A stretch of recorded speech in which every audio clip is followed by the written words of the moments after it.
Okay. Calling to order the November MTA board meeting. I want to hear the safety announcement and then from the public speaker's bus. Lucille, do we not, there was one issue that came up about a car that's blocking the Access-a-Ride space, if I'm not mistaken, you wanted to mention? Yes, good morning, everybody.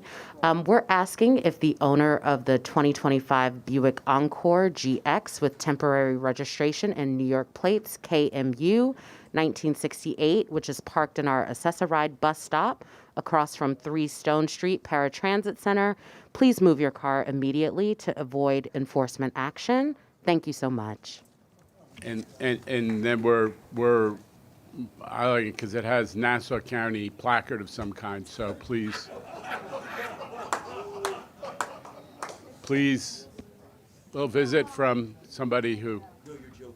No, it does. I'm not kidding. So anyway, the point being, that's blocking Access-a-Ride. Thanks to some of the folks who are at this board meeting, we know that even at the around the MTA headquarters, sometimes people block Access-a-Ride bus stops, and we're trying to bear down on it, and this is one of those cases. So please move your car if you're the person in question. All right, let's hear the safety announcement and then from our public speakers. Your safety is of the foremost importance to the MTA. Therefore, we ask that you listen and adhere to the following instructions. If you witness an emergency, notify emergency personnel in the room and call 911 immediately. Please follow any audible instructions provided through the public address system or visually on screens in the event of an emergency. If an alarm sounds, wait for a public address announcement and follow instructions. If told to go to another floor or to evacuate the building, leave all unessential items behind and use stairwell A just across the main hallway or stairwell B down the hallway past the elevators. If you have a mobility disability or cannot self-evacuate, please proceed to stairwell D or E for assistance by MTA staff or emergency personnel. An automated external defibrillator, AED, for use by trained personnel is in the main hallway just past the elevators. If you need assistance during an evacuation, please tell an MTA staff member or emergency personnel. Thank you and have a safe day. Good morning and welcome to the MTA Board Meetings public comment session. We have 44 members of the public registered to speak today. As a reminder, we ask that all public speakers adhere to MTA's rules of conduct and decorum. I would also like to remind our public speakers that in the interest of time and fairness to all, we limit everyone to 2 minutes. Please be aware that there will be a warning beep to remind you that you have 30 seconds to conclude your remarks. Our first speaker today is Christopher Sanders, followed by John Padula.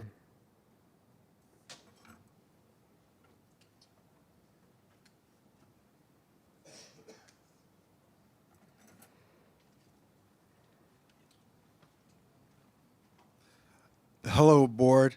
I want to thank you all, Mr. Lieber, MTA board, for the opportunity to speak. So back in June, my heart sank when Kathy Hochul announced the congestion pricing pause. I was visiting London at the time, and I decided that's when I would come here if I got the opportunity again to speak out in favor of congestion pricing. Harlem and Washington Heights and Inwood and Bronx and a lot of the outer boroughs have a lot of infrastructure that is needed, such as like elevators and things. I know they've been requesting an elevator for the 3 train on 145th Street and 135th Street for like ages and have gotten nothing. And so I want all of those issues with the outer borough transportation to be addressed with the congestion pricing program. And then I also want to highlight that, some of the quality of life issues with congestion pricing. The lower cars means less existential driving, more room for emergency vehicles, also less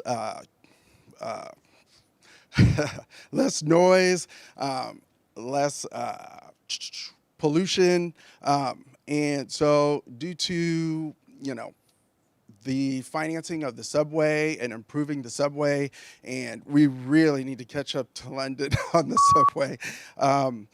I want to encourage you all to support the congestion pricing program at the $9 price point or the $15 price point. You know, thank you so much for all you guys are doing, and I really appreciate it. All right, thanks. Our next speaker is John Padula, followed by Tim Elliott.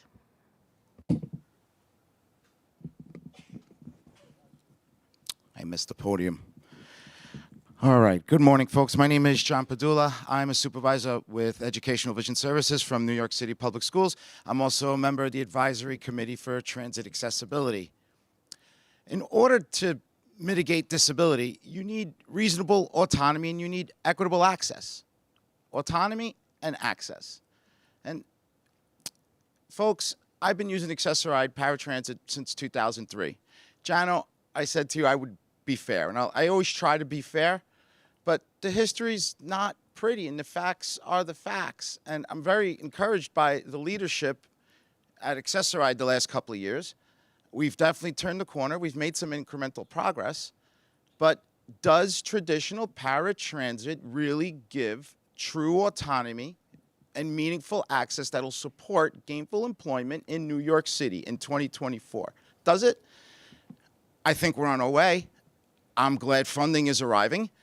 And we need newer cars, subway cars. We need all sorts of stuff throughout the system. But paratransit is a part of our system. And on demand was the step in the right direction. Now, I'm not going to say that you should unlimited rides, no caps or whatever. I can't fiscally responsibly say that, but we need to figure out a way to have equitable on-demand. I will lay 2-to-1 odds. You save money with on-demand. It's cheaper than your traditional paratransit. It can be done. It needs to be done. It made a difference in my life. It's made a difference in many other people's lives here. We need greater access to our city via on-demand. A greater subsidy, more rides. Don't mistake disability for inability, and low expectations lead to low outcomes, folks. My name is John Padula. Thank you. Our next speaker is Tim Elliott, followed by Tony Phillips.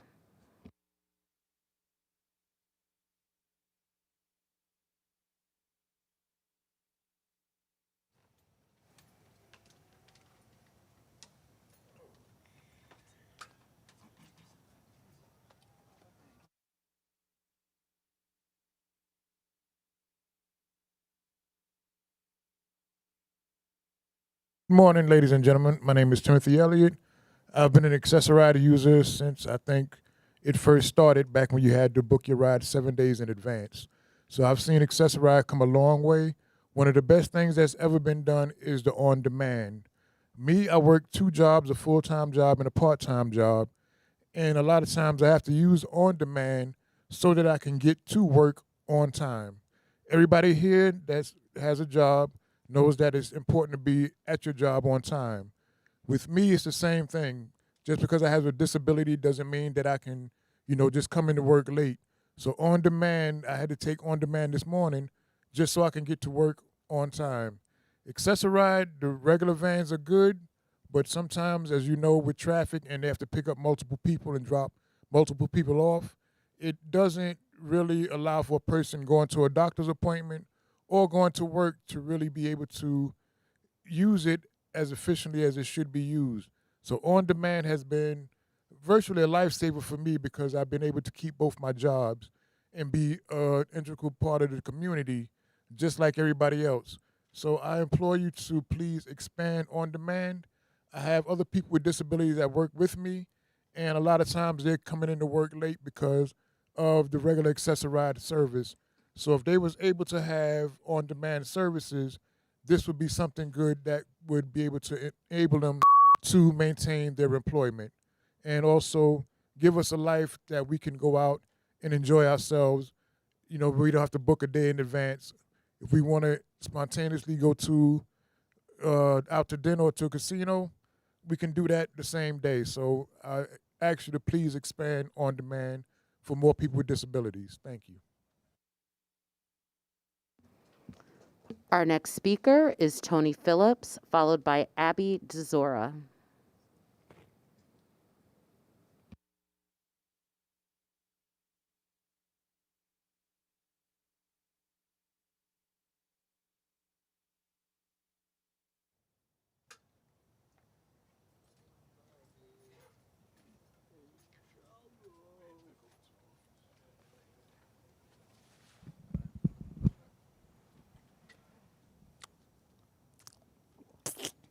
On demand. Oh.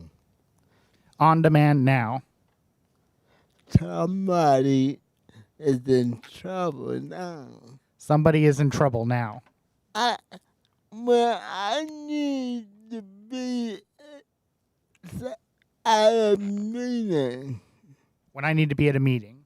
I have to make it a day before. Why? I have to make it a day before. Why? Nobody do that. If they need to go somewhere on that same day, they are able to call a cab or anything to get around. Why can't people with disabilities have the same thing? Nobody has to do that. If people need to get somewhere on the same day, they can call a cab to get around. Why can't people with disabilities do the same thing? I mean, come on, we are human. We are trying to live just like you. Oh, come on. We are human. We are trying to live just like you. Okay. There's no reason why the mask shouldn't be opened up to everybody. There's no reason why on demand shouldn't be open up to everybody. And I got news for you. You let me know about it. And believe me, I want to get the word out later. And you let me know about it. And believe me, I want to get to work later. Thank you. Our next speaker is Congressman Jerry Nadler, followed by Abby DeZora.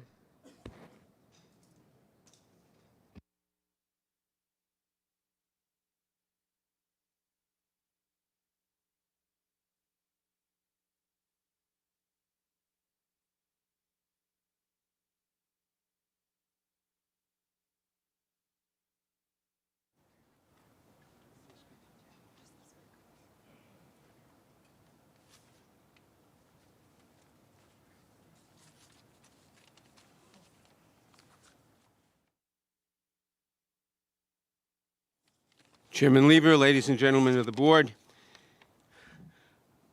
I wanted to start by thanking all the wonderful advocacy organizations that have been here. I won't list them all, but it's because of their advocacy and never giving up on the fight that we're again on the cusp of implementing the first in the nation congestion pricing program that will improve air quality, reduce traffic congestion, and provide much needed funding to improve and expand our essential public transit system.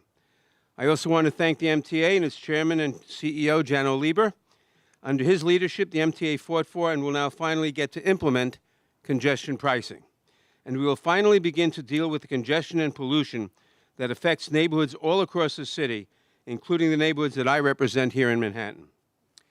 In addition to Manhattan, congestion also negatively impacts low-income communities of color all across our city and region that have been historically forced into highway-adjacent neighborhoods that suffer from poor air quality, resulting in higher rates of asthma and respiratory illness. These communities in our city deserve better. That's why we're thrilled that New York is on the verge of implementing a congestion pricing program to improve air quality, reduce traffic congestion, and provide much-needed funding to improve and expand our essential public transit system. New York's subways, buses, and commuter rail systems are relied upon by the overwhelming majority of commuters from our state and the vast majority of commuters from New Jersey and the millions of tourists a year upon whom our economy depends. 85% of commuters use transit to commute to the central business district, with only 8% of commuters from New Jersey driving in and only 3% of New Yorkers driving into Manhattan and the Central Business District. More than 1.3 million people a day rely on mass transit to enter the Central Business District for work, as compared to a mere 143,000 drivers. Congressman Nadler, thank you for your comments, sir. Is there a time limit? There is. There's a 2-minute time limit. Okay. Thank you so much. Our next speaker is Abby DeZora. My name is Abby, and I just want to share why I support congestion pricing. I live in Harlem, and I work 2 jobs that are both in the congestion pricing zone, and I take the 123 trains into Manhattan every single day. I support congestion pricing because it will bring much-needed funding to transit projects, including many that other speakers have mentioned. Renovating inaccessible stations so that they have elevators and escalators, funding new bus projects like busways and bus lanes, replacing signals and train cars that have been in service for decades longer than they should have been, and upgrading wayfinding tools throughout the transit system, to name a few. Millions of New Yorkers rely on public transit every single day to get to work, school, and appointments, and it's time that we have policies that reflect that fact. Thank you. Our next speaker is Kate Slevin, followed by Rachel Foss.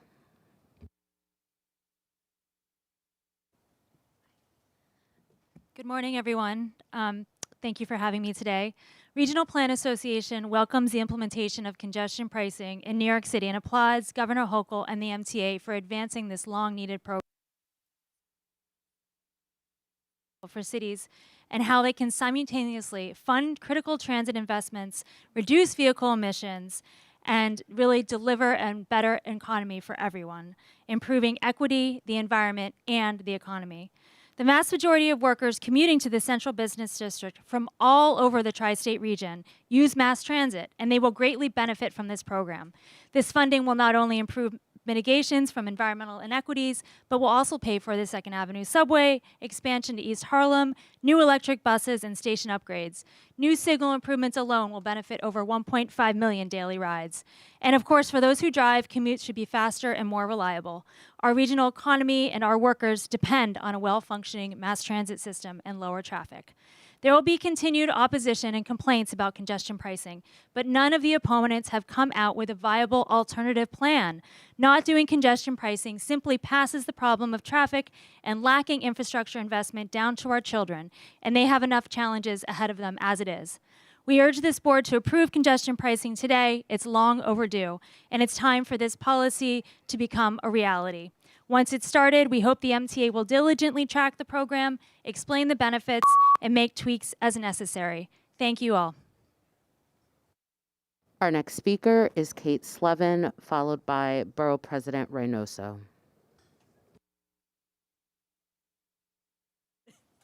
I'm so sorry, Rachel. Apologies. Good morning. My name is Rachel Foss. I'm the Senior Policy Advisor for reInvent Albany. Members of our team have advocated for congestion pricing for 30 years, and we continue to believe congestion pricing is common sense and will provide enormous environmental and social benefits to millions of New Yorkers that go far beyond raising funds for the MTA. Today is a good day for MTA riders, New York City, and the entire tri-state economy. We are extremely glad that Governor Hochul announced last week congestion pricing will be moving onto New York City streets on January 5th. We thank Governor Hochul, MTA Chair Janno Lieber, the MTA board, staff, and the many, many advocates who have championed congestion pricing, and particularly appreciate the perseverance and hard work of MTA staff to ensure the program can turn on as quickly as possible.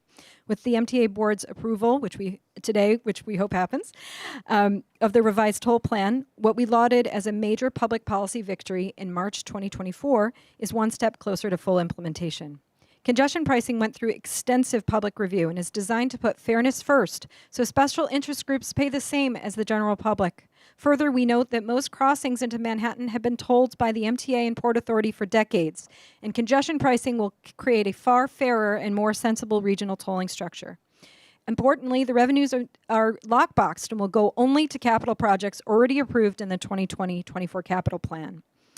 Congestion pricing We'll fund improvements to the subways, buses, commuter rails, and we'll support 100,000 good-paying jobs across New York State.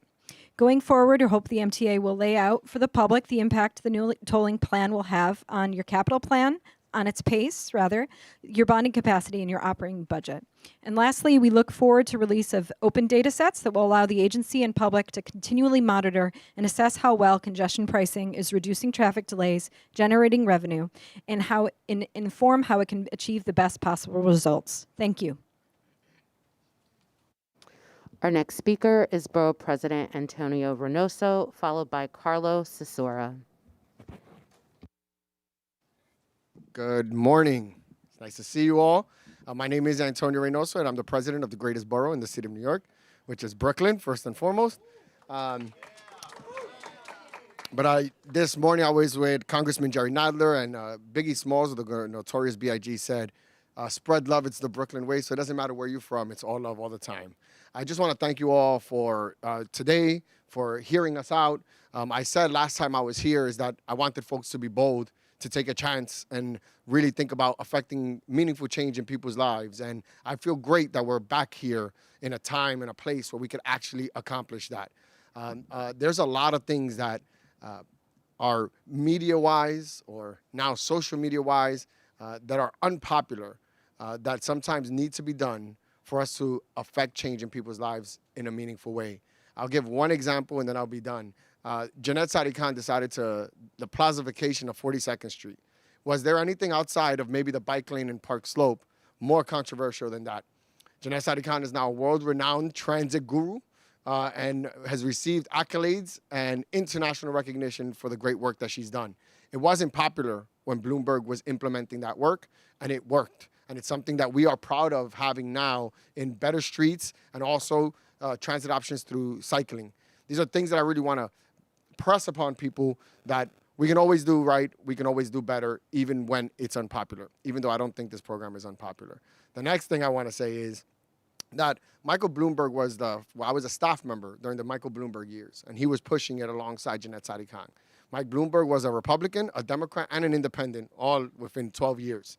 Arguably one of the most apolitical people you would ever meet, and arguably the type of leadership, this management style, that people are now yearning for in the city of New York. And I'm not here to praise Mike Bloomberg in any way, shape, or form. Trust me, as a progressive, there's some things that I didn't like the way he did it. But he's a reflection of what people are looking for.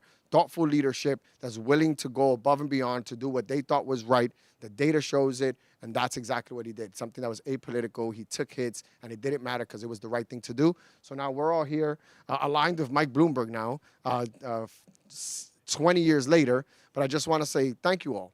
Thank you all, and congratulations to the advocates. Thank you to Governor Kathy Hochul. And I know this is, for us, it's going to be a celebratory moment. I hope the same for you. Don't forget to spread love. Thank you so much. Our next speaker is Carlos Cesora, followed by Valerie Joseph. Good morning, everybody. Good morning. My name is Carlos Cesora. I'm the president and CEO of the New York Building Congress. It's lovely to follow my borough president from Brooklyn, which is always a great thing. So I had this entirely lovely prepared speech to make, and I decided not to do it because we know why we're here. We're here to say, get congestion pricing done. It's a long time coming. It has not been an easy road, but it is the right road to take. It is the right moment in the history of New York City and the region to make this bold move. I commend the MTA board for coming together so quickly this morning. I commend Chair Janno Lieber, who I think we've spoken about this hundreds and hundreds of times, and your entire team, Janno. Why is it right? Now, I'm someone who happens to live in southern Brooklyn. Not exactly a place where people want to give up their cars, but a place where mass transit, whether it's the subway or buses, plays a critical role in everybody's life. It is a moment when, I think Antonio said it best, when we take tough decisions and we make bold choices, the outcome for New York is bold. When back in the 30s, we built the Empire State Building during a Great Depression, people thought we were crazy. when we did Rockefeller Center during a moment of crisis, people thought we were crazy. Can you imagine New York City today without the Empire State Building or Rockefeller Center? So I'm here to say thank you.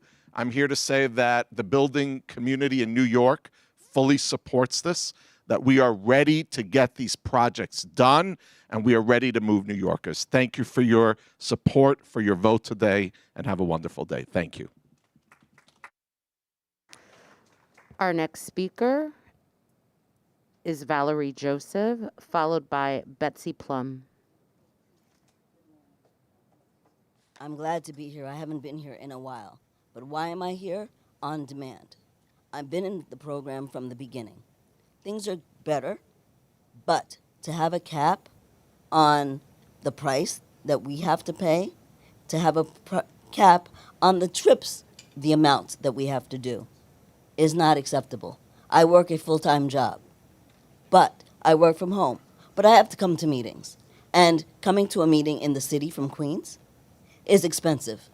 The other day, I paid $100 to come from Queens to Manhattan. In the fact that they have, that we have rush hour, I understand, but it's not fair.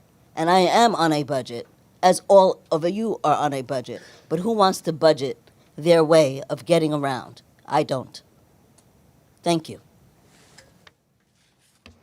Thank you. Our next speaker is Betsy Plum, followed by Michael Ring. Good morning or afternoon. My name is Betsy Plum. I lead the Riders Alliance. We are New York's grassroots organization of bus and subway riders. Today I'm ready for change. I'm ready to see new elevators to make our transit system more accessible to more New Yorkers, long-due track improvements, signal modernization, new train cars, and a fleet of electric buses that will drive us into a better future. I am ready for a transit system that feels closer to 2030, which we aren't far away from, than 1930 on some days. A system worthy of the people that it serves and that power New York. But more than just infrastructure, I'm ready for something a little deeper. I'm ready for transit riders, the millions of people who rely on this system every single day, the vast, vast majority of commuters, to finally have our needs, wants, demands, heard. It's time for a transit system that works for all of us and delivers the jobs, opportunities, and connections that make New York, New York. For all of these reasons and many more, I am here today standing proudly in support of congestion pricing. It's not just another funding stream. It is the only one that directly improves public transit while cleaning our air, making our streets safer, and cutting down on the congestion that keeps all of us stuck. And it will do more than just ease traffic and clean the air. It will create 100,000 jobs, many of them good union jobs that support New York families. It often feels that New York wants to scream at its own reflection, frustrated by the very problems we refuse to solve. Enough. After more than 5 decades of discussion, study, debate, after 5 years of targeted environmental studies and public comment, it is time to stop circling the issue and finally take the last step to implement congestion pricing. The program has proven successful in every other city where it has been implemented. We have the data, we have the tools, we have the voices of millions of transit riders who are tired of waiting. Congestion pricing is the path forward. The time is now. Let's finally get it done. Our next speaker is Michael Ring, followed by Jason Anthony. Hi, my name is Michael Ring. If anyone needs a verbal description of my appearance, I'm just a white guy wearing a hoodie. My hat says Disabled in Action. I'm the new second vice president of Disabled in Action. I'd like to talk about this congestion pricing a little. Congestion Kathy decided to cut it by 1/3.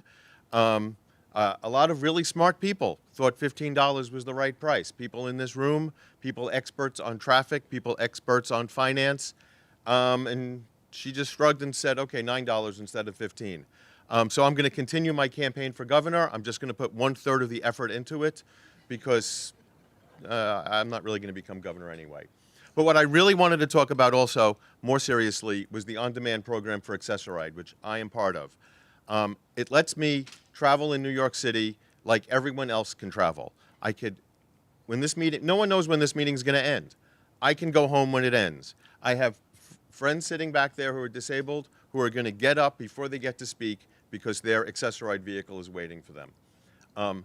It doesn't cost that much more money. Not everyone wants to use it, but this program really needs to be opened up for everybody because people need to come and go. People need to get to work. People need to get home from work. No one knows when their meeting is going to end. No one knows when their work day is going to end. If you're afraid to extend it to everyone because of fraud, we need to really catch the criminals. Put their heads on pikes outside this building, like Game of Thrones, so people will not commit fraud, and the people who aren't committing crimes could come and go like everyone else. Thank you very much. Our next speaker is Jason Anthony, followed by Christopher Greif. Muy buenos días. That's in a Puerto Rican way. I'll say in English. Good morning, everybody. Especially to Jano, Paige, Lucille, and to the rest of the board. Today is a historic day. For those in the media that need a bit of context and fact-checking, New York State always makes a trend. New York State is the first in terms of mass transit to do every single thing. Let's make it clear. The first to have a mass transit system, the first Empire State, for those in the media that need clarification, the first to implement congestion pricing within the 50 states plus territories, the first in the whole 50 states plus territories to have 98% of accessible stations with the Long Island Railroad, and will be the first state to have a trend across the entire 50 states plus territories to have a trend of having all 472 subway stations fully accessible, because New York is the Empire State and will be always making trends because New York does it best. So let's get congestion pricing up and running now, because it is fair for us to make history. And let's get this approved by now. Our next speaker is Chris Greif, followed by Deborah Greif.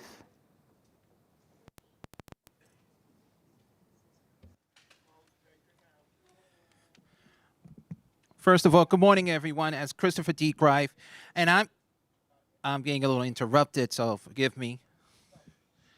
I'm sorry. It's a little being. Just as a reminder that folks are to keep quiet as our public speakers are speaking. Please continue. Thank you, Liz.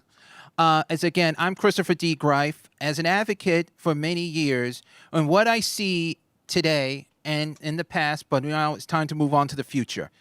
People who want to get to work, people who are using Access-a-Ride today are stuck on the highways, local streets. We need to move on forward. It is not fair that we try to come here or go to a doctor, the Statue of Liberty, or go to a movie, or go see the holiday lights. We get stuck in traffic. We need to make sure the funding is covering not just elevators, not just ramps, but everything fully accessible. We need to make sure our bridge and tunnels are up to date with lighting, updating our cameras, and especially want to make sure our staffs are getting paid too. We need to work together. When I hear politicians mentioning D's and R's, it's not the way we need to discuss. We need to work together. People with disability who are here today, veterans who are also maybe watching this in the YouTube channels or anywhere, we need to put a message out that we need the funding. We need to move forward. And as everyone says, this is not the MTA in the past. We're in the 21st century. This is the new MTA, and I want to make it very clear that I don't want to have to hear, oh, this is doing this, this is doing. We need to get things done. We need more MTA police. We need NYPD, and we can make sure they're funded. Our safety is very important to us to get on a train, to get on a bus, yes, an Access-a-Ride and an MTA bus.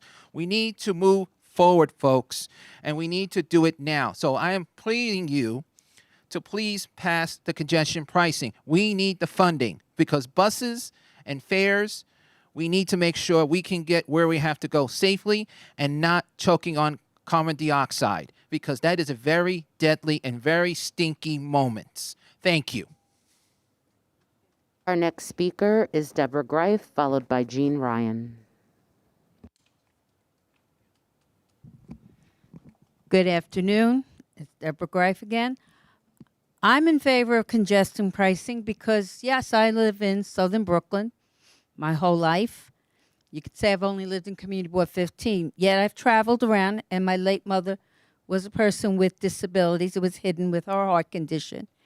And as a little child, I learned which trains were accessible in our part, which meant my mother could go what we called the Brighton line, because you could go up just one flight. It was hard, but she could do it. We could not do the Culver, which you now call the F. She could do the Sea Beach because she went down. And we couldn't do the D train, except when you built the great elevator, which now is not there, that used to, after you paid, you were taken directly to the actual platform where the D train was. Why am I in favor of congestion pricing? Because when I sit on Access-a-Ride and we start going into the Battery Tunnel and it's bump, bump, bump, bump, bump, or when I've had to go to Staten Island and I'm on the Access-a-Ride and the pain of, you don't realize how painful it is to sit because you need to update because the thing is bumping because they have to fix the roadways. Now, I understand Staten Island's not happy about it. Then advocate that you only pay one fare, one time the $9. But they need to, I would like them to sit in Access-a-Ride with me as I invited all the other elected officials. And I will tell you, we'll go in the middle of the day when we're trying to get to appointment. I'd like them to see how it feels to sit in those Access-a-Ride vans. And I don't blame the MTA because we also have to fix the roads. But I want them to see what happens when you can't get where you have to because we're stuck in traffic. So I'm 100,000,000% in favor of congestion pricing. Thank you. Our next speaker is Jean Ryan, followed by Anna Humphrey.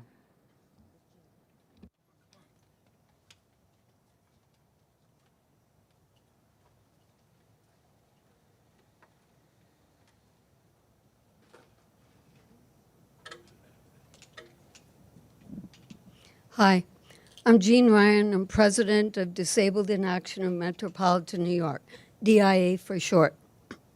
A lot of us take Access-a-Ride, and I think it really contributes to pollution because we're driven all over the place. So what's the point of that? We're not getting from point A to point B. We're not even picked up on time. Some people are often picked up an hour late or an hour and a half late. Can you imagine trying to live your life where you have to wait that long before you can get on transportation? So we are looking forward to having all the elevators, all the stations have elevators, and we are looking forward to the elevators working and being notified when they're out and having them fixed promptly. That's why we're out there every Monday when the committees are. We're out there in the morning. But we also need to have on-demand expanded to everyone who wants it, who has Access-a-Ride, because you cannot live your life where you're picked up an hour late or an hour and a half. It's too hard. And when you go down to the subway, it's not an hour late, and neither are the buses, but Access-a-Ride often is. And the big vehicles on Access-a-Ride are horrible for anybody who has a spine disease. And we're still getting sent those big vehicles when we say we can't do it. It's not a preference, it's a necessity to ride in a different kind of vehicle if one doesn't work for you because of your spine problems and implants and things like that.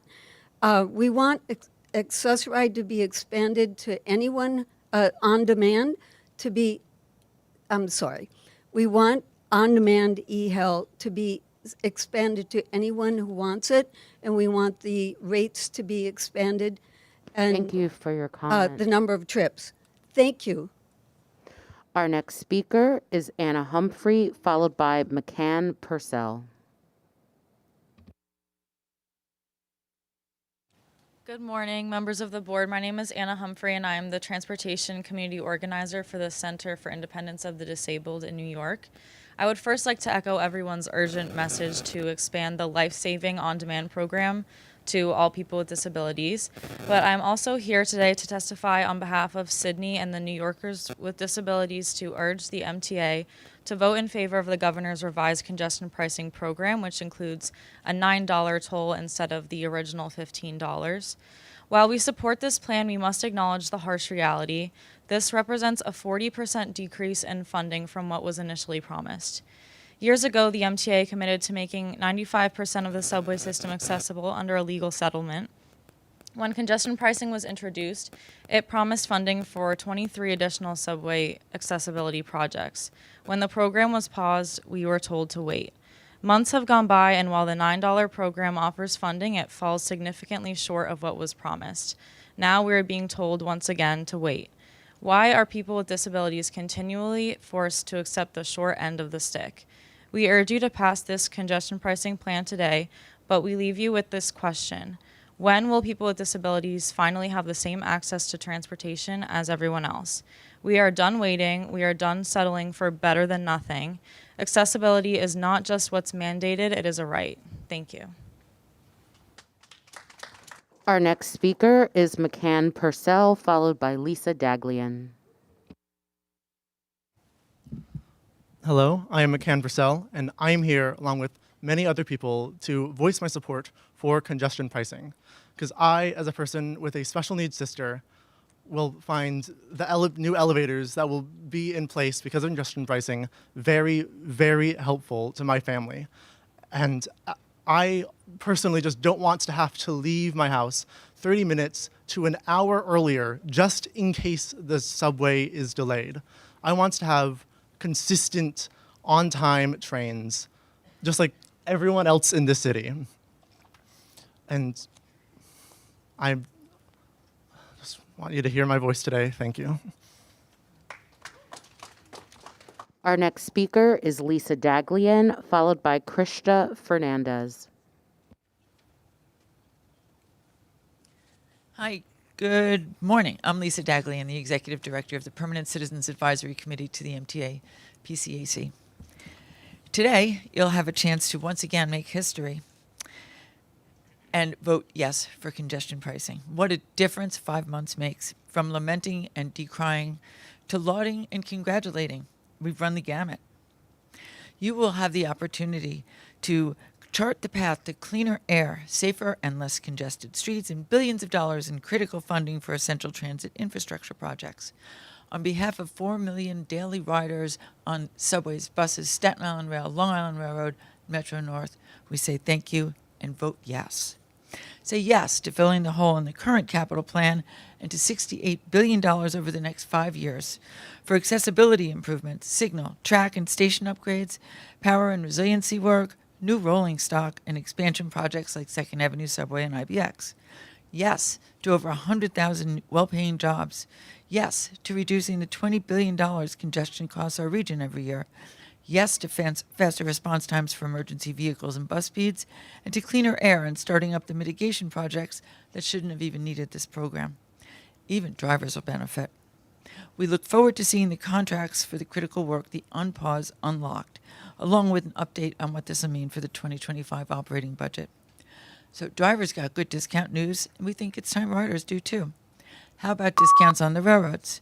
We suggest fair fares on Long Island Railroad and Metro North within the city, using the OBTA to support transfers to transit from weekly, then monthly city tickets, an intracity combo ticket at one low price, and allowing seniors and disabled riders to use their discounts during the morning peak on the railroads. On January 5th, the Chicken Littles will find out that the sky is not falling. We're looking forward to that day, but we'll keep the cork in the champagne until the first car gets charged. My husband has volunteered to be that guy. Thank you so much. Thank you. Our next speaker is Krista Fernandez, followed by Edward Miller. I do want to thank everyone that testified before me. I definitely appreciate all the testimony given. I feel seen in a lot of what you guys are saying. But again, my name is Krista Fernandez. I am a Bronx Community College student. I'm here to share my experience with the bus service here in the Bronx. Like myself, a lot of Bronx Community College students struggle to get to class on time, despite leaving home about an hour or two before their class due to the delays on the bus service. Either the bus comes every 45 minutes to an hour, or by the time that it gets here, by the time that it gets to the stop, it's already packed because a lot of people just like kind of jump in on the back, or people get tired of waiting for so long, so they just kind of literally bombard the bus to the point where like the doors like struggle to get open because of how many people are on the bus. And then more specifically, I'm a student parent, and I struggle because of the reasons that I just listed, because it's really hard to get on a bus with my two children and with or without my stroller, because of the possibility, which has happened, like, I've been shoved around on the bus, or like people have gotten upset or just like a little on the aggressive side because I'm trying to stay with my children and kind of keep them with me at all times and within eyesight, just because obviously we're on the bus and I don't know what's going to happen. So it's become a safety thing, and it's been very hard, to say the least, now that it's starting to get cold. Walking is sometimes an option, but not always, obviously, because I have two small children. So getting on the bus is really the only other way that I'm able to get to campus. And, I'm calling on the MTA to support my education and make the bus service better. Thank you so much. Our next speaker is Edward Miller, followed by Andy Pollock. Thank you, everyone, for letting me speak. I'm following up on the previous speaker. I teach at the College of Staten Island and live in Manhattan. In order to reach and return from my workplace, I take 3 buses and 1 ferry. The bus in Manhattan and the ferry are reliable, but not the buses in Staten Island. The S93, the S62, and the express bus SIM 3C.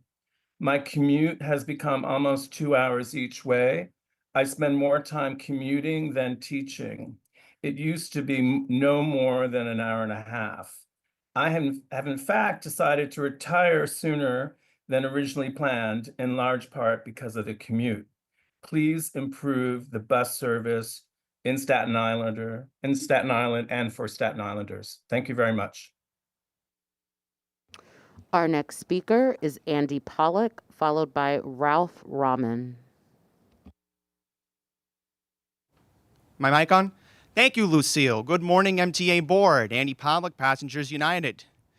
Well, this is going to be a day that will live in infamy. November 18th, in the year of our Lord 2024. Today could be the deciding point that could decide the fate of New York City as we know it. The governor has announced it'll be $9 to charge for congestion pricing, certainly a lot lower than when the $15 was paused back in June. And honestly, right now, and I've been hearing from the Census Bureau over the weekend, they are concerned that if congestion pricing goes through, we are at risk of losing yet again more population, just like the 2020 count. By 2030, we are at risk of losing yet again another congressional seat, more gerrymandering in our congressional districts. If you guys go through with this plan, we're going to have less than 8 million people in this city. They cannot afford $9. 9 times 5 is $45 for a whole week. So please reconsider this. There are 9 lawsuits right now. Please do not go through with this. We're going to lose population if we do so. Thank you very much. Our next speaker is Ralph Rahman, followed by Alita Dupree. Yes. How's it going? Hello. It's been a great pleasure about this coincidence in regards about this case scenario. Let's say about bringing out the MTA fast ones to make it more legitimate and much more fundamental ideas of getting to know what it's like to get ahead. Let's say what we need is besides it's like if we drive a car, it doesn't get us certified. Let's say if our driver's license gets suspended or anything else, we don't want to be so fast or agile to be show off in which instead of let's say I understand the concept. This makes it more conceptual. Let's say we need to go to school, we need to go to work, or so we can get paid correctly. In point which it's just, those are the ideas that we could tell that. And I feel so jolly that that the MTA has been covered up for the every other parts of the transportation switch. Approximately 5.6 million daily subway riders, around 2 million daily bus riders that operates, that has the frequency of knowing that it's been going out during 24 hours. Let's say for the accessibility for many subways, Metro North, Long Island, even for the Omni system, let's say Omni is just a new option to, just pay it in, look like the phone screen. The sooner it is, it gets more fundamental, that gets it more certified. Let's say they spend millions of dollars, they've been covering up the budget in for the transportation that has led throughout the democracy. That's about it. Thank you. Our next speaker is Alita Dupree, followed by Andrew Ryan. Thank you. Good morning, Chair Jano Lieber and members. Alita Dupree, for the record, she and her with Team Folds as I speak to you today. I like to give you some context, as I'm simply an ordinary user of public transportation, including the subway since 1970. I'm going to begin with some words of George Harrison from Blow Away. Cracks and leaks, the floorboards caught rot. About to go down, I had almost forgot. Well, how is this relevant? So I have some Grand Central Terminal for you, as it appeared in 1980 with the original track number signs. Well, we have our Grand Central train shed, which is in need of repair. The cracks and leaks, the floorboards caught rot. How do we fix this? We have a system that just turned 120 years old. A system that when I come to New York, I'm dependent on. I'm a person with profound disabilities and challenges. Really wanted to come to New York. But a 6-hour flight to come and see you can be very daunting. And I believe in the idea of our system, which is steeped in tradition and mindful of history, but also has to be relevant to the future. I try to bring you positive energy, as this background I have is what Jerry Rafferty's Right Down the Line looked like when I saw it in the fall of 1980. So how do we think forward today as I consider the agenda items that you have before you, which are of great weight and consequence of this? I can only share things as I know them, but I ask this of you, to pass the congestion pricing program today, so the subway and the other systems of the MTA will be there for me. Thank you. Thank you. Our next speaker is it's Andrew Ryan, followed by Catherine Freed. Hello. The Citizens Budget Commission is here today to support moving forward congestion pricing. It provides trifecta benefits: congestion reduction, emissions reduction, and funds for a massive investment that's needed for the system. Not surprisingly, maybe it's our name, the Budget Commission, that we get a lot of calls last week on how a lower toll is going to fill the gap. It certainly raises the question whether any critical projects would be stretched out or costs increase. We continue to urge more transparency, but see a possible path forward if it is done right. There are 3 things that depends on. One is to phase up the charge if needed, as is in the schedule, and that's likely. Two is to fund whatever happens with the next plan, fund it as soon as possible to ensure that the funds are a cushion against any possible delays due to lower initial toll. And the MTA continues to improve its financial management. And three is not to be pushed into any fiscal gimmicks to make this work. We continue to urge you to focus on state of good repair first and foremost before expansion. We cannot afford any more summers of hell. $3 billion of commitments this year is really unfortunate. I can't wait till next year when Jano and Jamie tell us all we've done over $10 billion of commitments for state of good repair. Furthermore, to ensure the MTA is strong, the state should ensure that the next capital plan is funded fairly across the region, across taxpayers, riders, and drivers who all benefit. And the state should not saddle the MTA with too much debt, which would only increase the possible need for another operating budget bailout. The MTA also needs to reduce fare evasion, but it cannot do it alone. It needs the support from the legislature, district attorneys, the police department, and the public. And then we can hold the MTA accountable because we're losing almost $1 billion a year. We need those funds.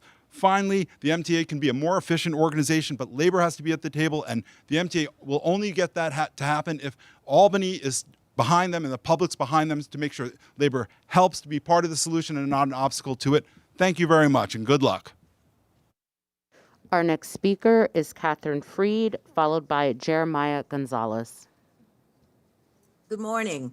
Yes, my name is Catherine Freed. I'm a former city council member and a recently retired New York State Supreme Court justice. I first testified about the proposed congestion pricing plan in August of 2022 and about the impacts on the Lower East Side communities, and I have yet to have ever gotten a response to the problems that we are going to be experiencing because of this. This whole area in the Brooklyn Bridge next to the FDR Drive to 10th Street or 14th Street is an environmental justice area. We have low-income communities of color and NORCs, naturally occurring retirement communities. Our cost of living will go up. Our cost of food, deliveries, and services will get higher. We depend on infrequent bus service. We do not have accessible subways, and subways are not close. And we have some of the highest respiratory and cardiac problems in the city. Your own environmental assessment says that at times of day, next to the FDR Drive, the pollution congestion will raise between 19 to 26%, yet you offer no mitigation. Also, I'm calling for an environmental impact survey. Our area of the city have some of the highest storefront vacancy rates according to the New York City planning. Areas like Chinatown, Little Italy, and the theater district have never rebounded.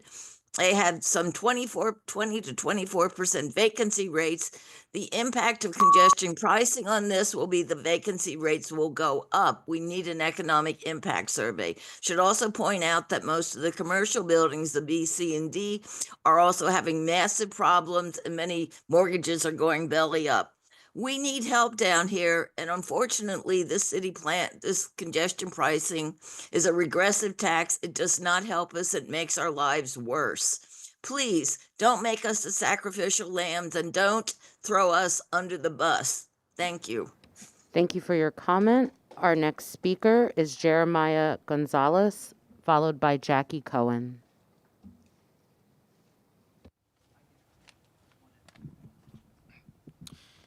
Esteemed members of the board, I'm excited to hear that the governor is going to finally implement congestion pricing. And I'm also excited to hear that you guys, the board, will vote to ensure it. This may sound gimmicky, but we are making history today. When the switch is flipped in January, congestion pricing will be a new dawn for the MTA. Of course, I say this knowing that the incoming administration will do their damnedest to reverse that. The incoming administration will try to ensure that we, the commuters, suffer from the sin of trying to improve our city's transit system. It will be tough for them, though, to try to rip away a game changer. Bond lawyers will see to that. So I would like to take the rest of my time to personally address the chair of the board, Mr. Janno Lieber. Mr. Lieber, thank you. As you said days ago, we, the advocates, are why you are so hopeful about your ability to improve life in New York for everyone. I'll admit, we were very loud. Protests and marches throughout the streets and outside substations.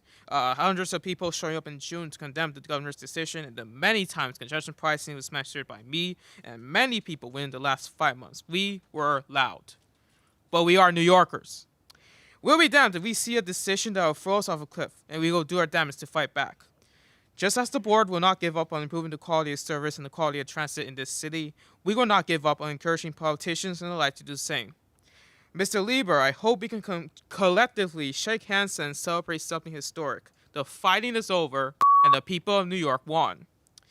Once again, I'd like to thank Mr. Lieber, the board members who are with us on congestion pricing, and of course, everyone, advocates, whoever, who are with us in congestion pricing like 5 months ago and so forth, who helped us push us past the finish line. Hopefully by January, we can get this done. Thank you.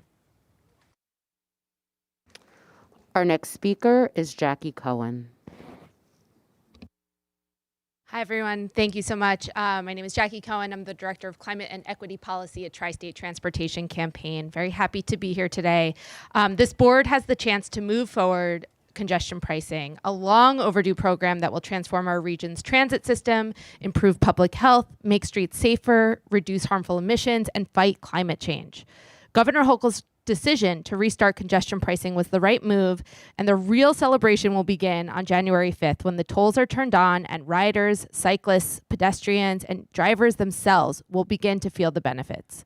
The proposed phased-in toll structure must come with clear deadlines to ensure this program is fully operational. We cannot risk losing critical funding or momentum.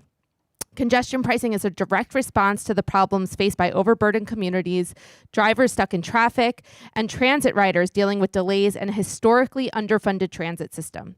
The longer we wait, the longer these problems will persist. Our transit infrastructure is at a breaking point. Congestion pricing is how we fix it. Tri-State Transportation Campaign urges the board to vote yes today, and we urge Governor Hochul to follow through with an expedited timeline. The mobility of the tri-state region is counting on it. Thank you. Chair Lieber, we have reached the allotted time for this public comment section. At this time, we ask the remaining registered speakers to be on standby as we transition to a separate live recording session. If you are a remote public speaker participating on Zoom, please stand by and wait for further instructions from the moderator. If you are a public speaker here in the room, please join us in conference room 4. Thank you all for your cooperation. Definitely want to give the public speakers in general, thank you for showing up. Thank you, whatever your point of view, for passion, as I said, on this issue. Okay. We ask that all people adhere to the rules of conduct and decorum in this room. Thank you. Okay. So, okay. Vamos, vamos, vamos. Okay. Paige, do we have a quorum? Yes, we do, Chair. Okay. All right. I'm going to make my remarks, and then we're going to hear from board members because we've heard from a lot of people today, and I do want the board to have an opportunity to comment on the issue that's on everybody's minds. So, as I said, thank you to everybody who's spoken. Thank you to everybody who's engaged. This is incredibly controversial and important, and people are passionate, and that's okay because we're all passionate about big things that affect New York. One of them, stepping aside away from the issue of the moment for just a moment, is the water situation in New York. We've had an incredibly dry autumn. We are seeing the impact in these brush fires and forest fires, and it's reminding us of the impacts of climate change, which sometimes seem like academic. We talk about it, but here we are, and we're seeing the impact of climate change in the air quality and in the brush fires and so much else.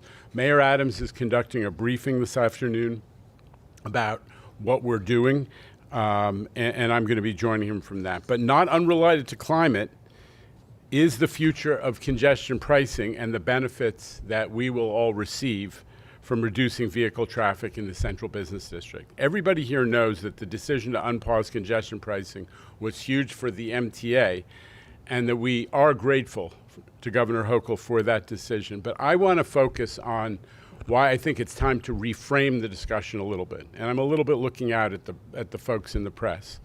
In the 4 days since the governor's announcement, the coverage has had an outsized and inaccurately negative focus on the impact to drivers. This is a hopeful moment. It's a hopeful moment because it shows that New Yorkers, we collectively can take on and address big challenges that we're facing. And it's a hopeful moment. I know that folks don't want to hear this always. It's even a hopeful moment for drivers because life can and should get a lot better if you have to drive to New York, if you elect to drive to New York, if you're not spending as much time in congestion, if you can save 10, 20, or even 30 minutes, your time has money. And I believe that this is a hopeful moment for drivers as well as for transit riders and for everybody. And I also believe that there should be more focus, and you heard it a little bit from the podium today, on the 6.5 million people who take transit every day and what it means for them and what it means for the city at large.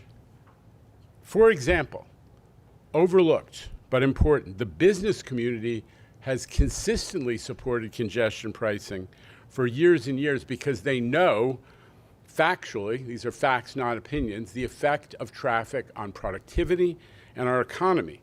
Last week, when the governor made her announcement, the head of the Partnership for New York City and the Citizens Budget Commission, he spoke from the podium today as well, the Independent Budget Office published a strong endorsement of the program, calling it an economic boon for the region.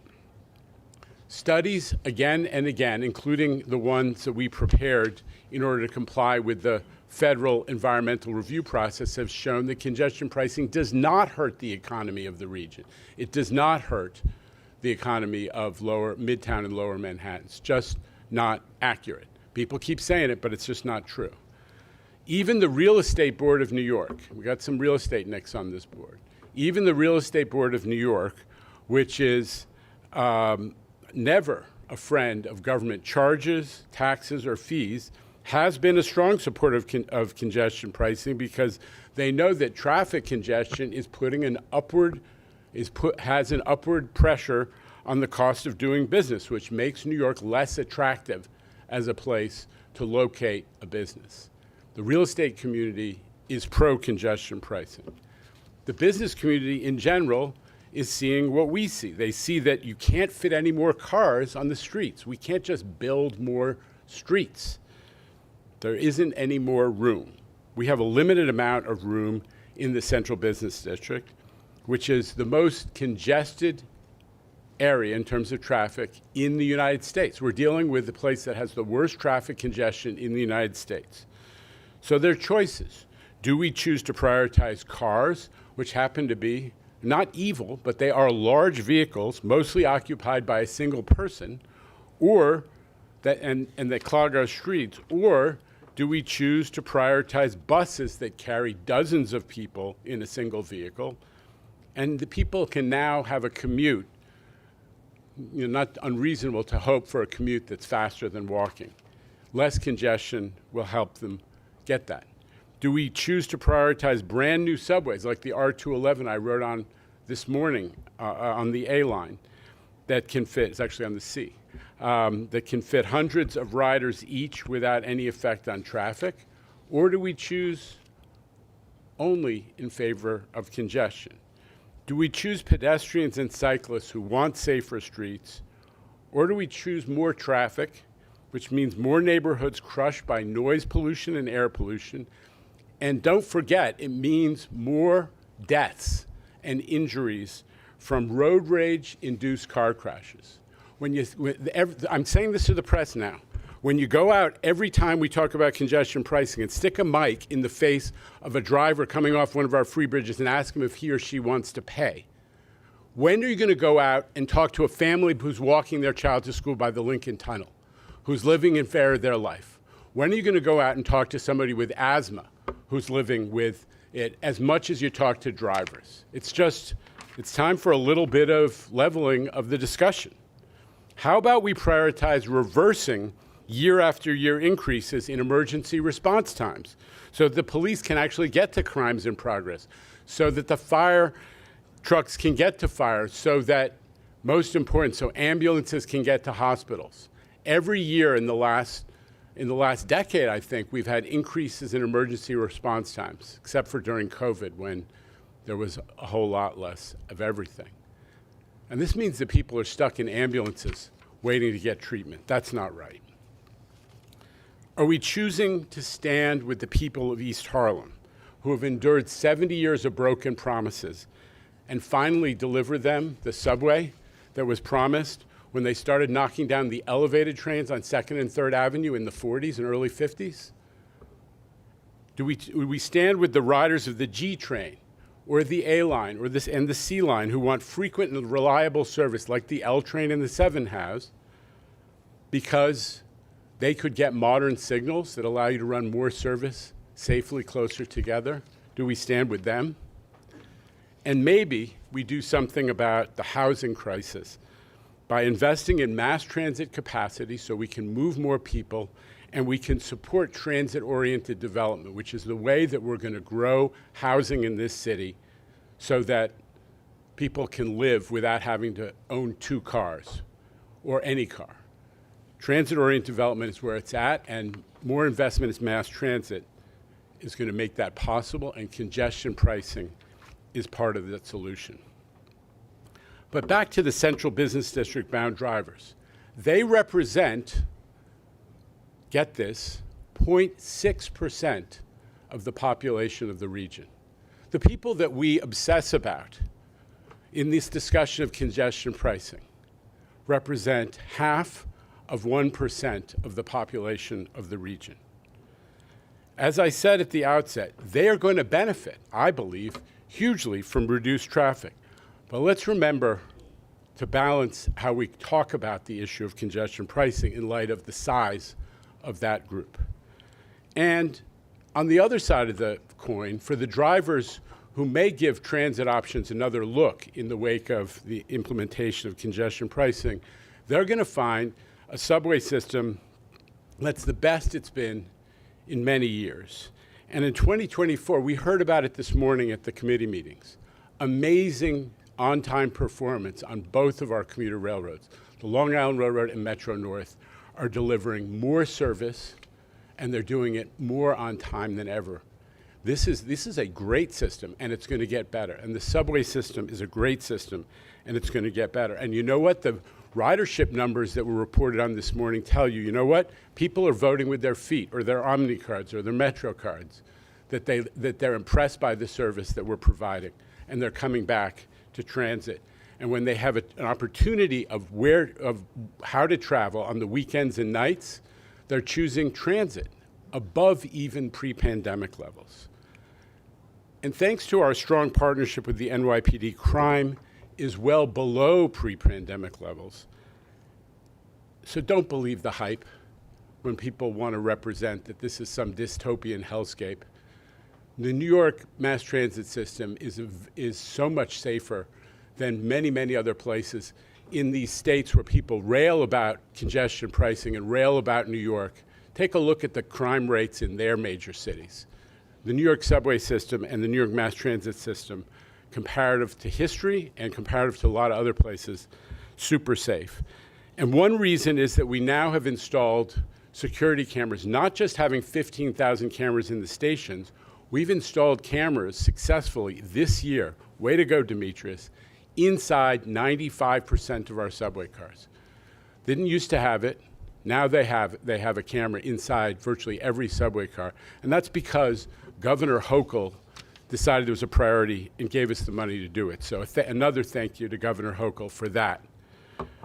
And while the congestion pricing critics love to accuse the MTA of bloat and waste, the MTA has actually emerged as an amazing post-COVID public sector efficiency story.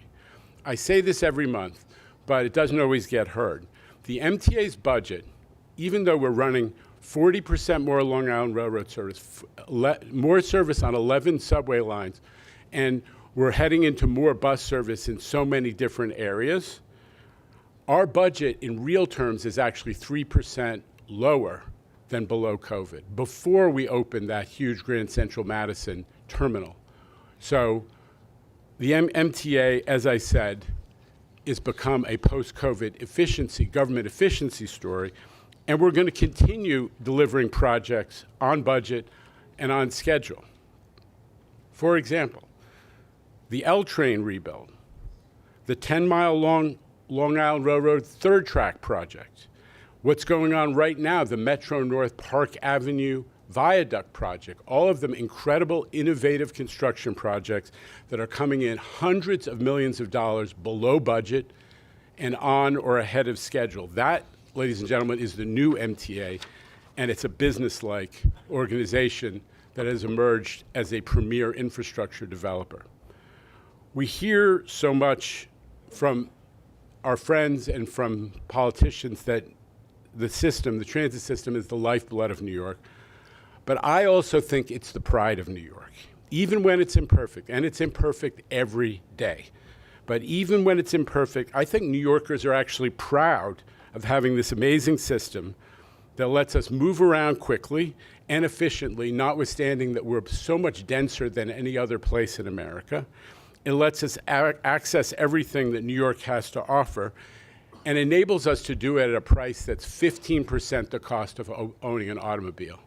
Ladies and gentlemen, transit is affordability.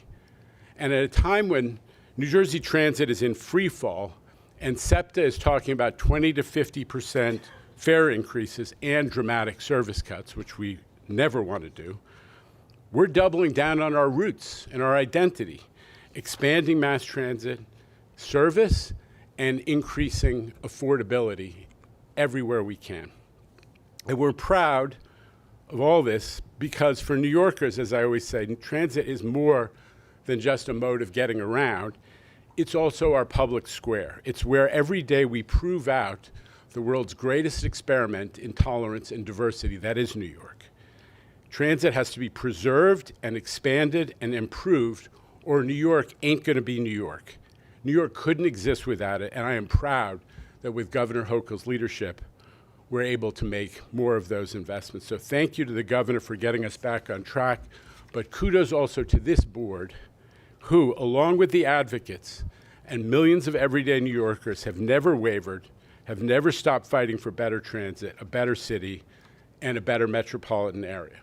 So we're going to talk about this motion in a minute, but first I think we're going to hear from Jay. Am I getting this right, the protocols?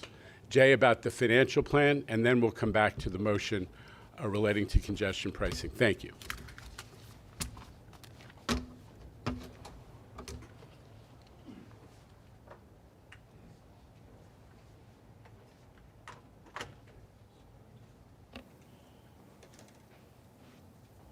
Good afternoon, everyone.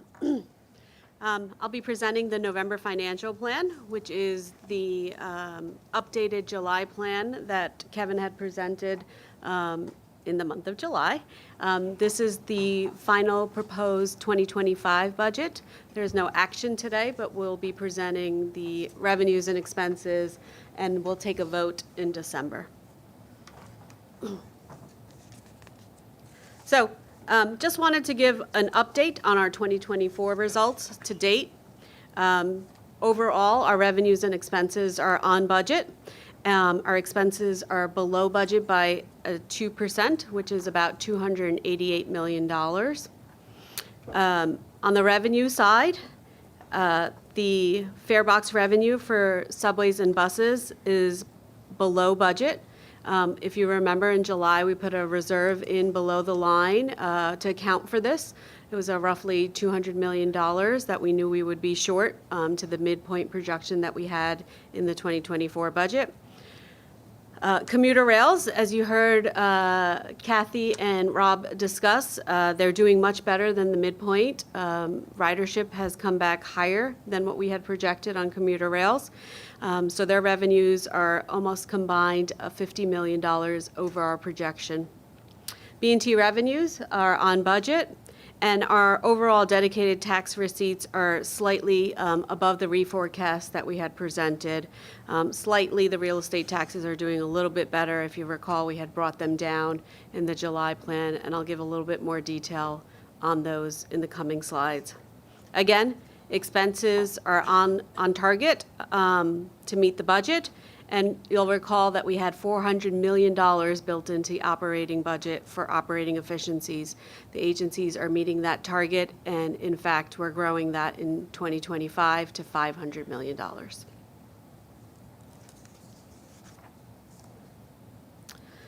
So, as a reminder, the July plan presented deficits in the out years of $428 million and $469 million in 27 and 28.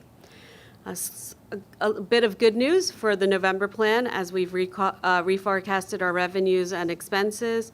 The deficit is slightly smaller, $50 million in each year. So overall, $100 million less than what we had forecasted in July.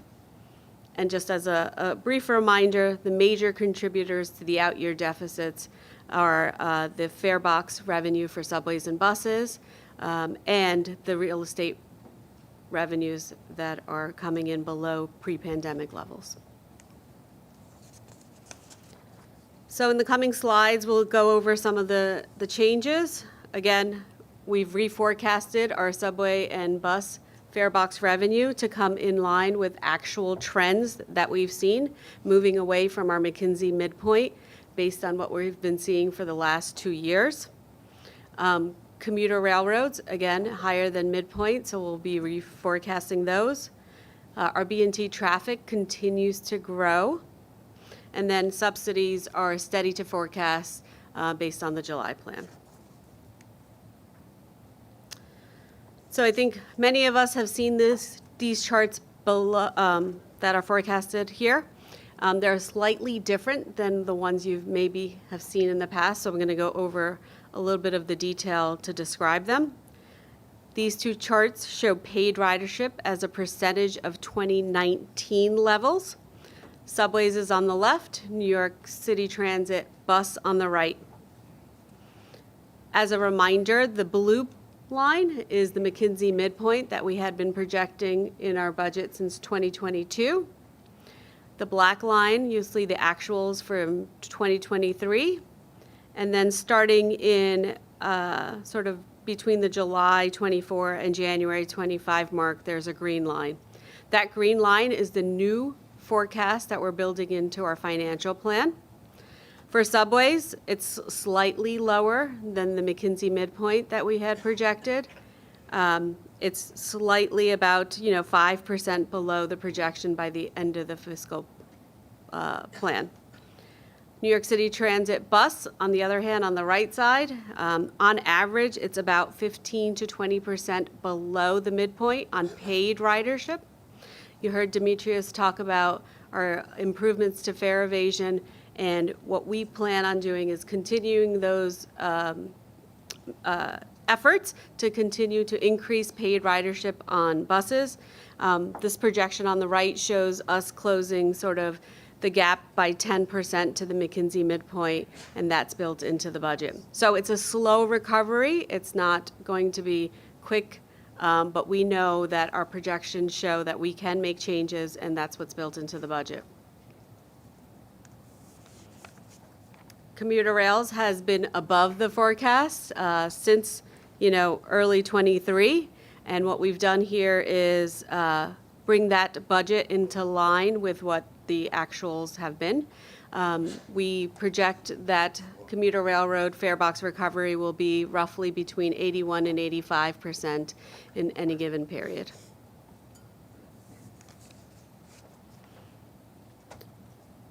You've heard us talk about B&T paid traffic. It's been over 100% since early on during the pandemic. Our projections show that this trend will continue by 0.5% to 1% over the financial plan. So what does this mean? On the fare box side, this shows that over the fiscal financial plan period, fare box revenue will be within $500 million of the 2019 level. It's going to take us roughly 10 years to get back to the fare box revenue that we had in 2019.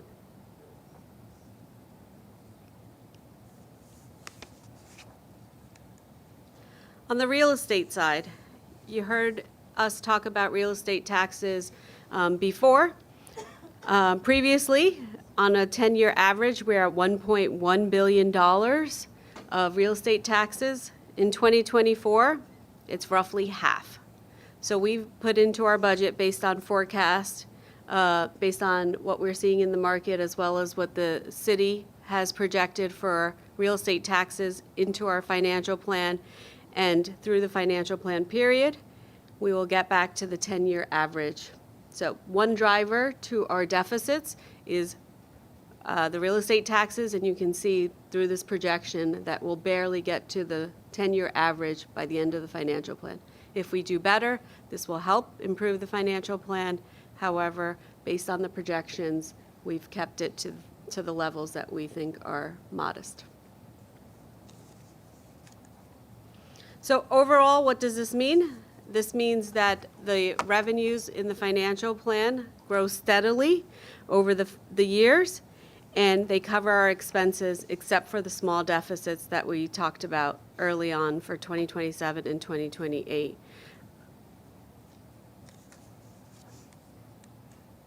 And then, as our chair just spoke about, our budget continues for the 2025 budget to be 3% below inflation-adjusted spending since 2019. This budget in 2025 includes growth for priority initiatives such as the Queens Network redesign. Roughly $26 million is included in the budget for that. Fare evasion mitigation efforts continued on the subway and bus side. Penn Station access, as it comes live, we will be staffing it, so there's money included in the budget for staffing levels. And paratransit service. Our paratransit services, as you've heard, are growing, and we've built that into the budget. Annually, it seems to be about a 5% increase in trips, which adds cost to the budget. Just a quick look at what the 2025 budget is in real dollars. It continues to be a $19.9 billion budget. Fare and toll revenues represent 39% of the budget, while dedicated taxes are 43%. On where the money goes, labor is comprised of 63% of our expenses, 24% are non-labor, and debt service is 13% of the 2025 budget, down from the 14 and 15% that we're used to seeing.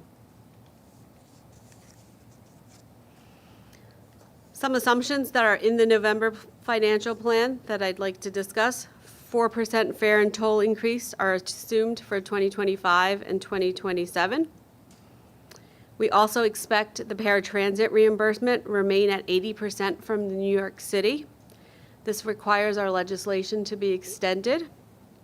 Otherwise, the reimbursement would be reduced to 50%, excuse me. This also assumes casino revenue starts in the first year of 2026 at $500 million and builds into all the financial plan years through 28, all three starting up. And then we also continue building on our efficiencies of $500 million in the operating budget and beyond. And finally, we always like to highlight the risk to the financial plan. And so some of the financial risks that are built into the plan if things don't occur are paid ridership. We assume paid ridership can, with the new actuals trends that we've built into the plan, but if anything obstructs that or it doesn't occur, there's always a risk for fare box revenue. I just talked a little bit about the paratransit reimbursement. If 80% share decreases to 50%, that's a $200 to $250 million annual deficit add to the budget. Dedicated tax receipts, if there's a slower economy and there's a slower real estate economy than we've planned for, that could be $300 to $600 million. Casino revenue, again, it's predicated on opening the casinos starting in 2026. Issuing the license, excuse me. And then the capital program, our Governor Hochul committed to funding the 25 to 29 capital program on Thursday. We look forward to that funding so that we don't have higher operating expenses or increased debt service. So this concludes the presentation on the November plan.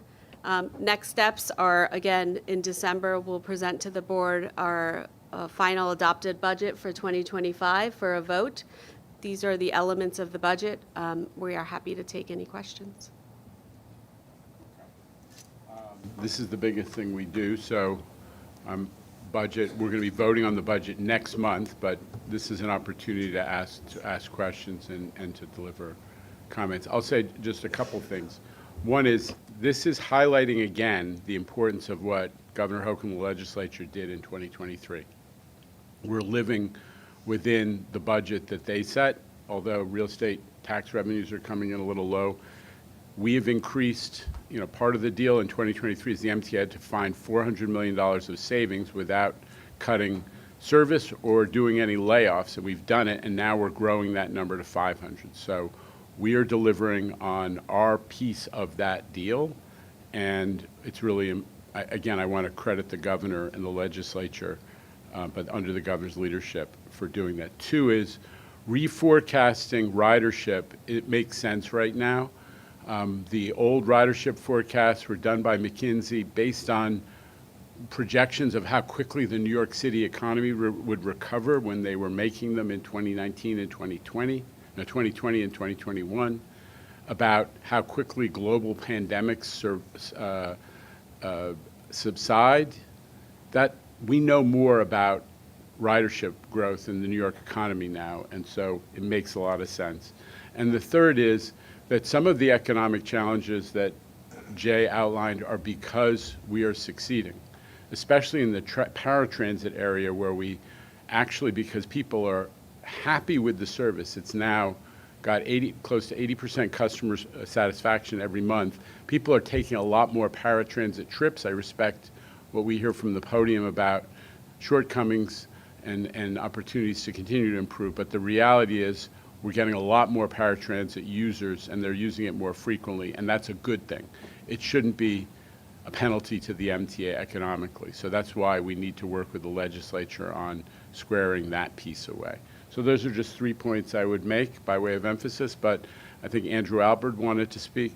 Mr. Mack, no? Anybody else who wants to speak, please let me know. Andrew Albert. Thanks, Jay. There's an echo on this, but anyway, on the assumptions and later on the risks that you showed, are in the assumptions the arrival of the new fare gates that we're hopefully going to get, and is one of the risks is we don't get them in a timely fashion, right? Andrew, I think that the point is we're trying to get it going in the next capital plan, so it's going to, when we deliver and install those fare gates, that will be a couple years into the next capital plan.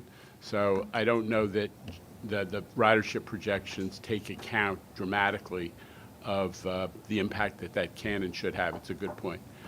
Mr. Mack? Well done, Channel. Well done. Being chairman of Bridges and Tunnels, I'm always cognizant of the fare evasion because it's a big dollar amount for each evasion.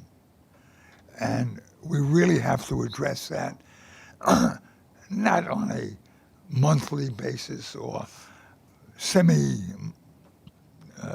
monthly or semi-annually. We have to address it and continue to monitor these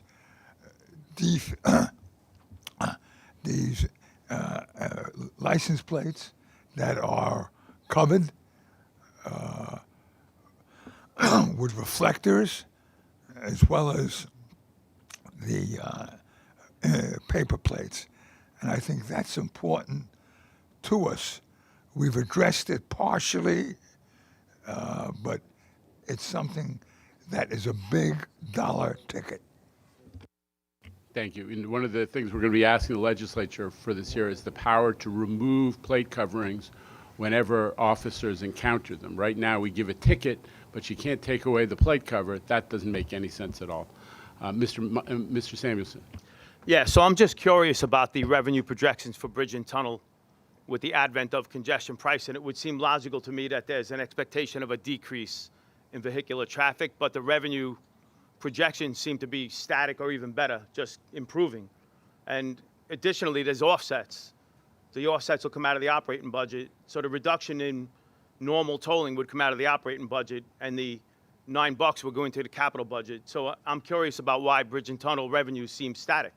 And also the McKinsey revenue projections about regular subway and bus usage and railroad usage, if we expect that folks are going to get out of vehicles and onto the subway, is that doesn't seem to be reflected in the assumptions either. I mean, I'll let Jay respond on, but you know, Mr. Samuelson, I think you know that we've got okay. So the 143,000 people driving every day in the central business district, you know, if you got half of them, 70,000 extra riders on a base of 6.5 million, it's not as, you know, you and I are agreed that we want to get those people and we want to get their revenue. We want to attract them to transit, but the impact is it's not a sea change. But to the question of how we projected B&T revenues, Kevin, can you respond to that? Sure. So we are very comfortable with the B&T revenues that we've projected with congestion pricing. When you look at all the traffic flows and so forth, yes, we're looking to congestion pricing will bring down vehicular traffic in the central business district. It's a different impact when you look at all our crossings. So we feel really comfortable that we've got conservative revenue estimates in for bridge and tunnels given congestion pricing, as well as feel good about the forecasts that Jay's put together on commuter rail and transit, given the most recent real drill down on the data. A lot of the crossings don't go to the CBD, but we can chew on that more together. Happy to do it. Mr. Herbst. Thank you, Mr. Chairman. Jay, thank you for your report. I just am curious regarding the receipts anticipated with the casinos.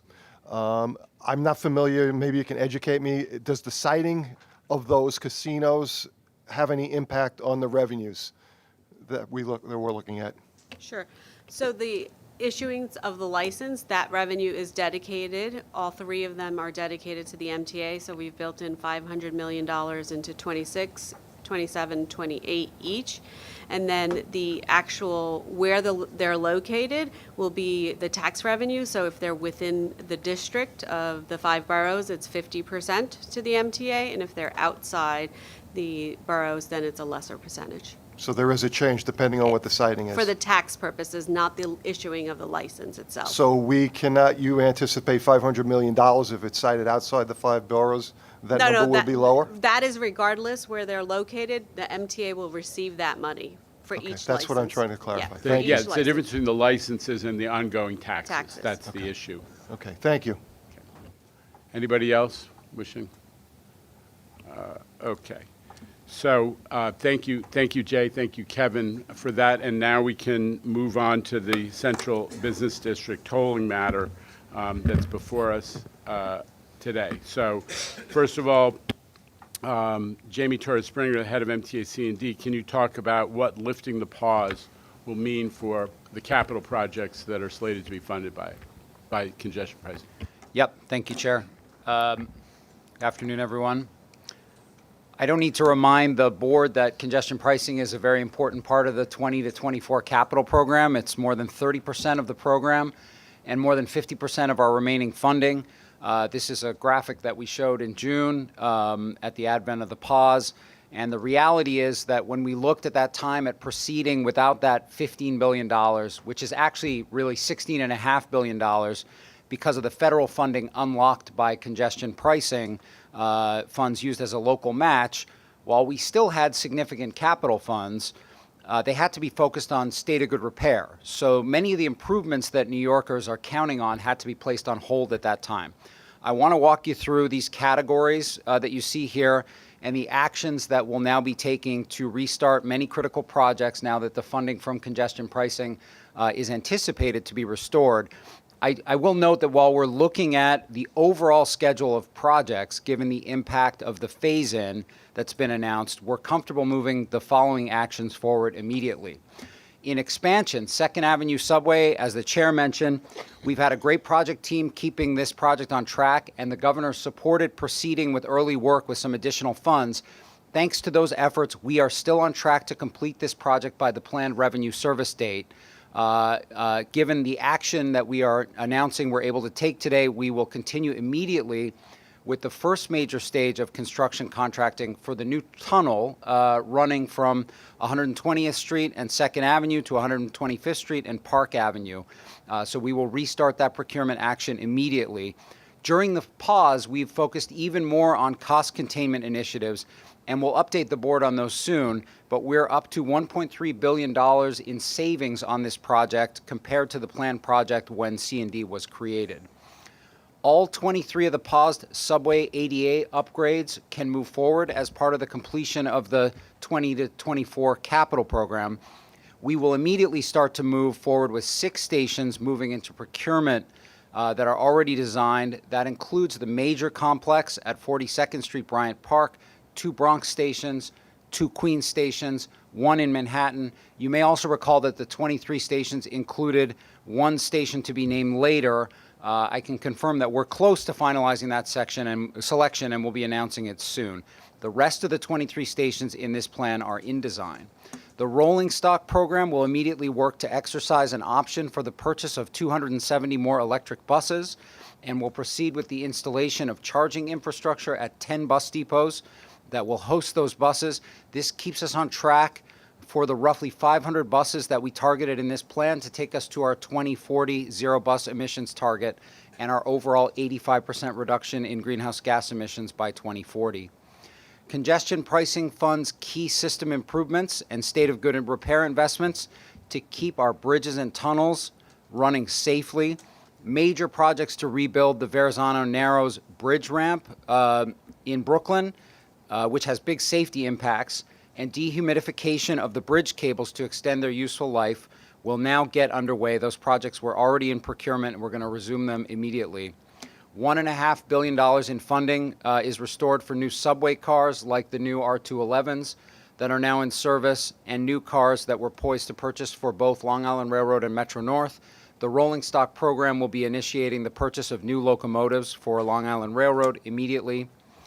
Nothing more transformational than signal modernization. Congestion pricing will fund it for more than 1.5 million daily riders on the A and the C and the B, D, F, and M, who will benefit all the way out to Far Rockaway and up to the Bronx and northern and eastern Queens from resignaling. That includes transit-dependent neighborhoods like Bed-Stuy, East New York, the Lower East Side. Just on these lines, we serve more riders than the next 5 largest subway systems in the country combined.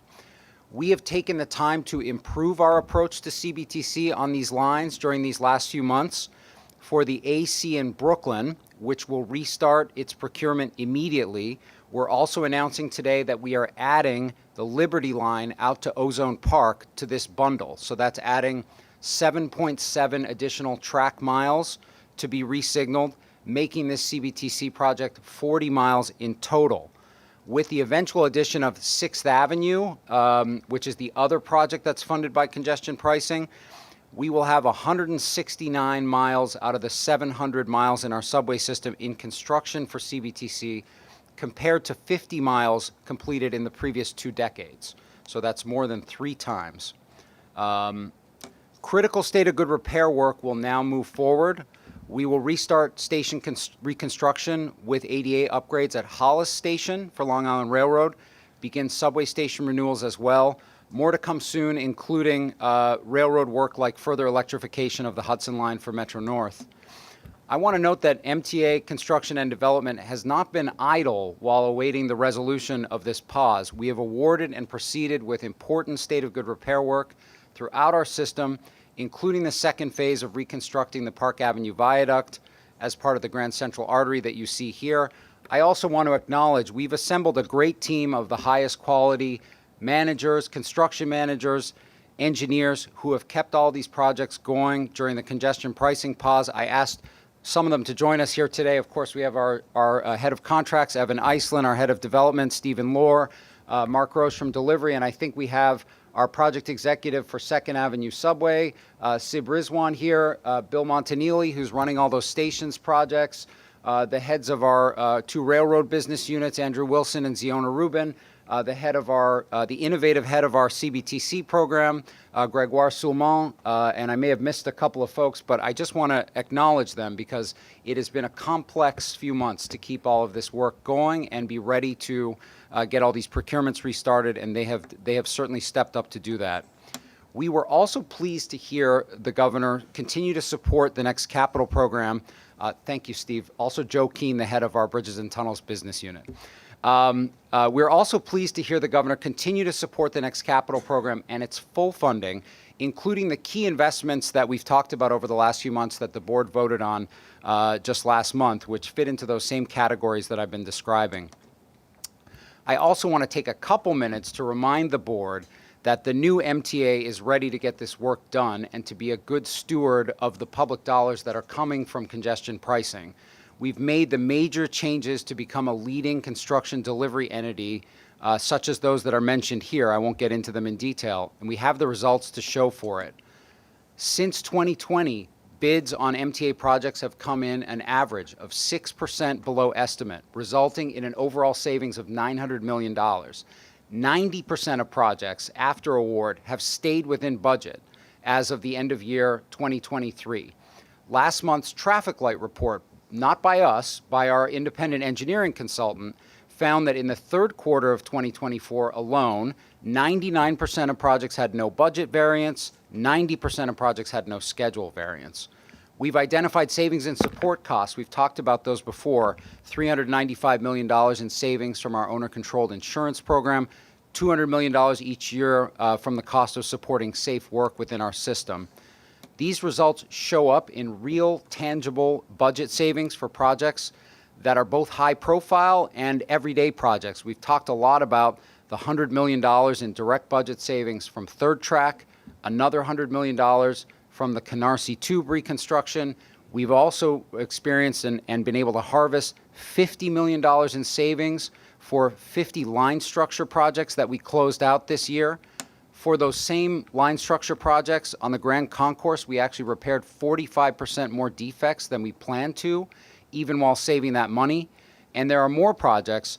Our first ADA design build project came in $70 million under budget when we awarded it, but that project is headed to come in even further under that budget when we complete it. The savings extend to the B&T program, with recent RFK bridge work coming in 16% under budget. And we're not resting on our laurels. We're consistently innovating and managing to better, faster, and cheaper outcomes. For the 60% of the capital program that consists of major projects, which we've been tracking and managing on a budget basis, 92% have been on or under budget, and more than 85% on or ahead of schedule. These include projects like Park Avenue Viaduct, where we're replacing that viaduct piece by piece. It came in 21 months ahead of schedule. Overall, through the authorization of this board in the summer to complete the additional phase, we'll save more than 4 years versus our anticipated original schedule for that. The first phase of repairing the Grand Central train shed has come in $19 million under budget, and we're using those funds to design the next phase of replacing the Grand Central train shed. So the benefits go directly back into the capital program. We'll continue to take this approach as we ramp back up with congestion pricing funded projects and with significant work that we need to do as part of the next capital program. Thank you, Chair. Okay. So happy to take comments and questions. Just one note, one result of the governor's decision on Thursday was that it enabled the release of some funds to support additional operating bus service, principally in the boroughs other than Manhattan. And the board will get an information item on all of that, both the service levels and specific lines as part of the board materials next month. Okay, Ms. Soren. Just a quick question. Considering that the congestion pricing is lower than expected, are we pulling back on any projects or the impact that difference will have? Well, the key is getting the program underway so that we can, the 20 to 24 projects that are paid for with congestion pricing dollars can get moving. As you say, the toll will generate less net revenue during the phase-in, so we may need to manage the schedule of projects a little differently. But we think that impact will be offset by the availability of funding from the 2025 to 2029 program, which, as I mentioned, the governor made the commitment to support that, and we've had lots of support from legislators on that. So with those funds coming in as well, we feel that we'll be able to manage that. But we're still looking carefully at the cash flows as they relate to these projects, and it's certainly a joint effort with our CFO. Anybody else wishing to be heard on the C&D portion of this presentation? Mr. Herbst. Thank you, Mr. Chairman. Jamie, thank you so much. What you've talked about the delivery service, on time, under budget, and that continues. The confidence in the industry has been raised. And when we see savings in these cost programs, we want to see that the remaining dollars that were budgeted are rolled over to additional capital programs so you can expedite the program. And hopefully that'll help in the long run. But the confidence that the industry has in how you're putting out and delivering the program will excite and energize more bidders, more competition in the industry. And I think you're going in the right direction. Thank you for what you're doing. Thank you. With that, let's, before we get into board discussion of the resolution, Juliet Michelson, who's Deputy Chief of Policy, and a bunch of other titles. But Juliet, who's been our leader on so much, along with Alessandra Sereno, who's sitting right next to her, will describe the proposed phase-in feature of the tolling program. Thank you, Chair. So everyone here knows on November 14th, Governor Hochul and project sponsors announced that the Central Business District tolling program would proceed, but with a multi-year phase-in of the toll structure that had been adopted by this board in March. Under this approach, toll rates will be implemented in 3 phases, during which all toll rates for all vehicles at all times of day and all crossing credits will be reduced in identical proportion to the toll structure adopted in March. So in the first phase, from 2025 to 2027, all toll rates and crossing credits and so on will be 60% of the approved toll structure. The base auto toll, therefore, would be $9 during peak period. In the second phase, from 2028 to 2030, all toll rates will be 80% of the approved toll structure, making the base auto toll $12 during the peak. The March 2024 adopted toll structure would come into full effect in 2031. Importantly, all mitigation measures that were described in the EA and in the June reevaluation are moving forward just as we committed to doing them. So where are we now? We are 5.5 years after the law was passed, almost 4 years into a difficult environmental review period, 8 months since a final toll structure was approved in March. We are ready to implement on January 5th, 2025.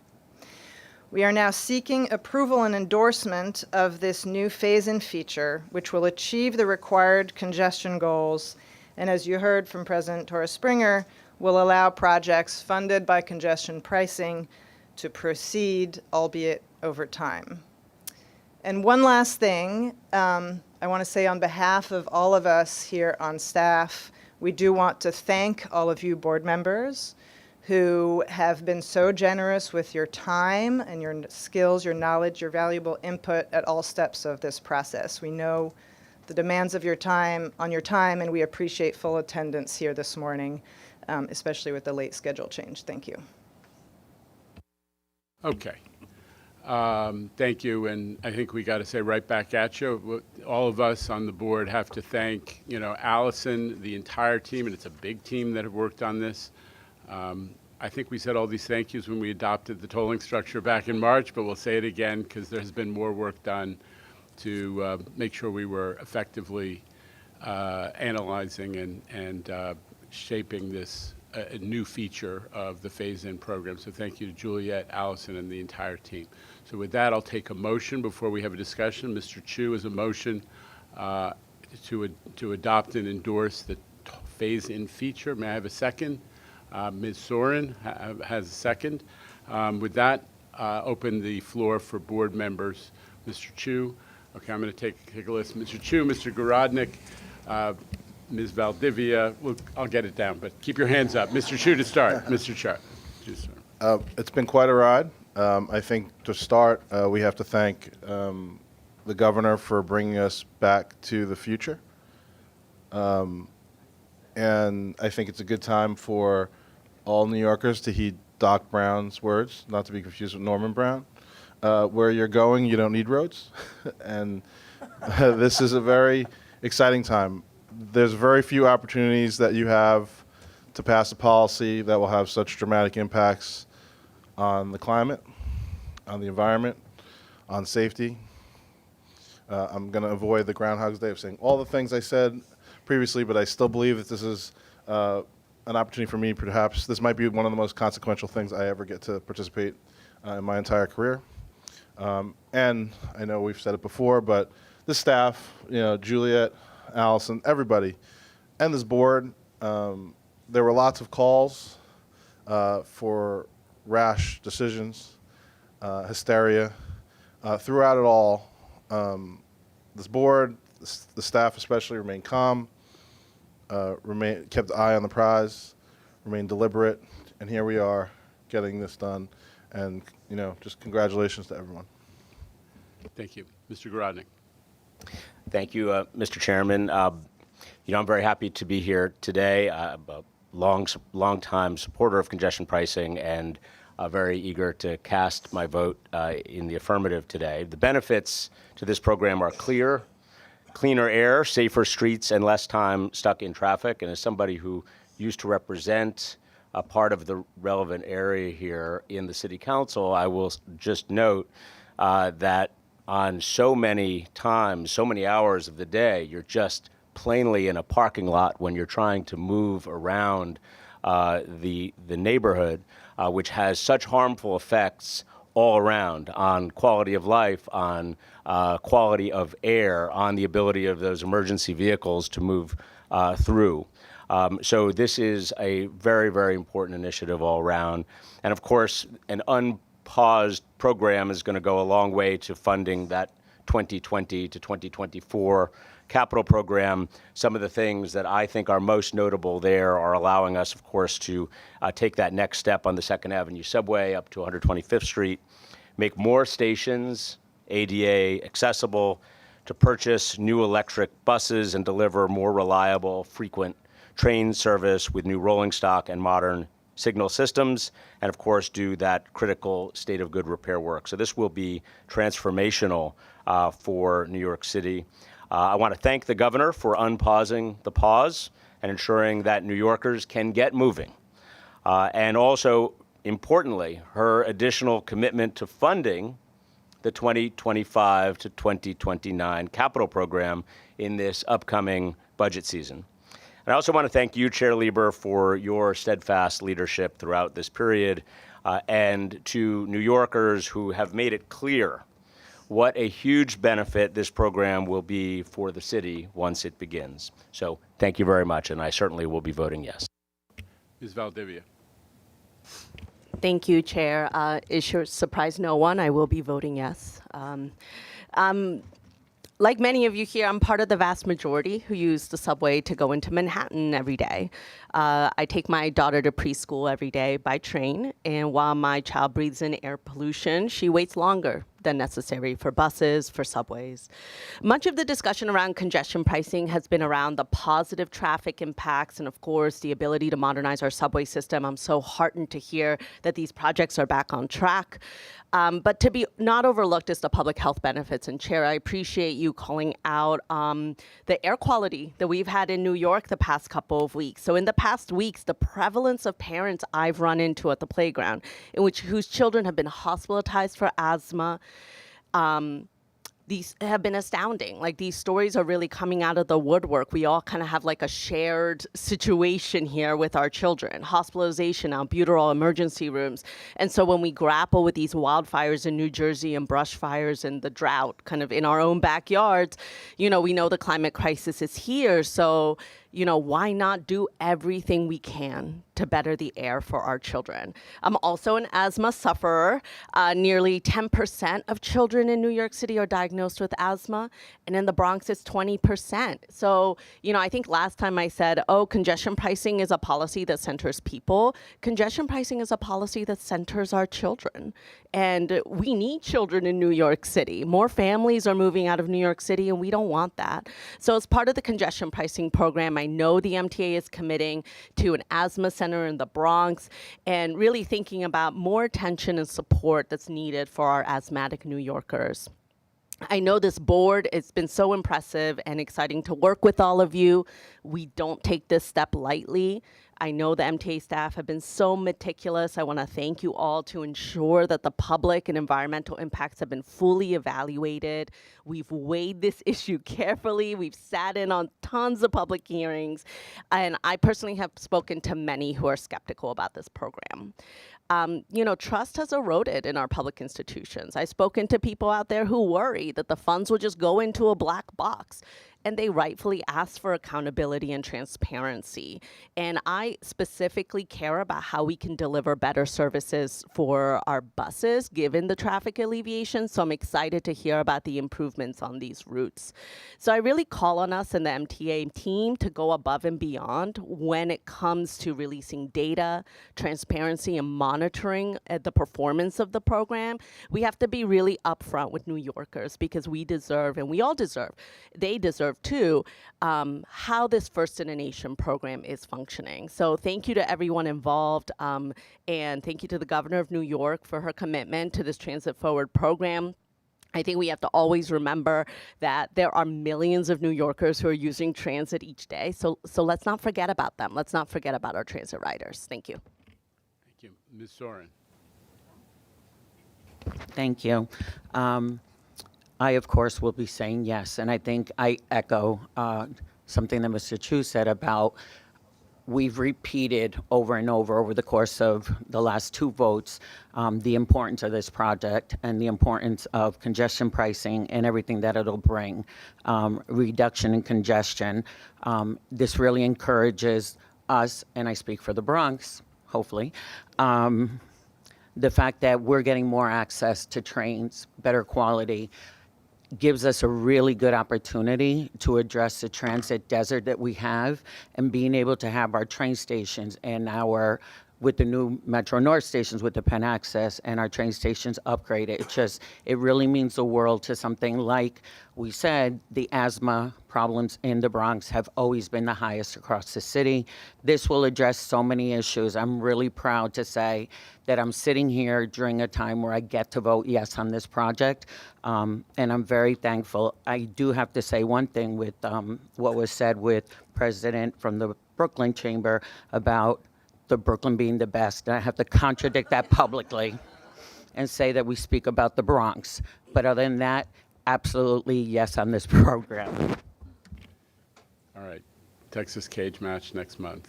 Mr. Zuckerman, followed by Ms. Joshi. Thank you. I may live in Putnam County, but the Bronx is the borough of my birth, so I align with Lisa on that. So I think this is the third time we voted on this. I think December, March, and now here. I'm hoping this is the last time where I have to make a similar speech, but I'll add a new twist this time. I am in support of this. I'm in support of it, yes, for the environmental piece. I'm more in support of this because I work, like many of my fellow Putnam residents, live and work in the congestion zone, and it's impossible to get around. But I'm mostly support of this because I'm a business person, I'm the chair of finance, and I like math. And we have a capital plan that must be funded. This is a thoughtful, original, novel, and new source of revenue to help support that capital plan.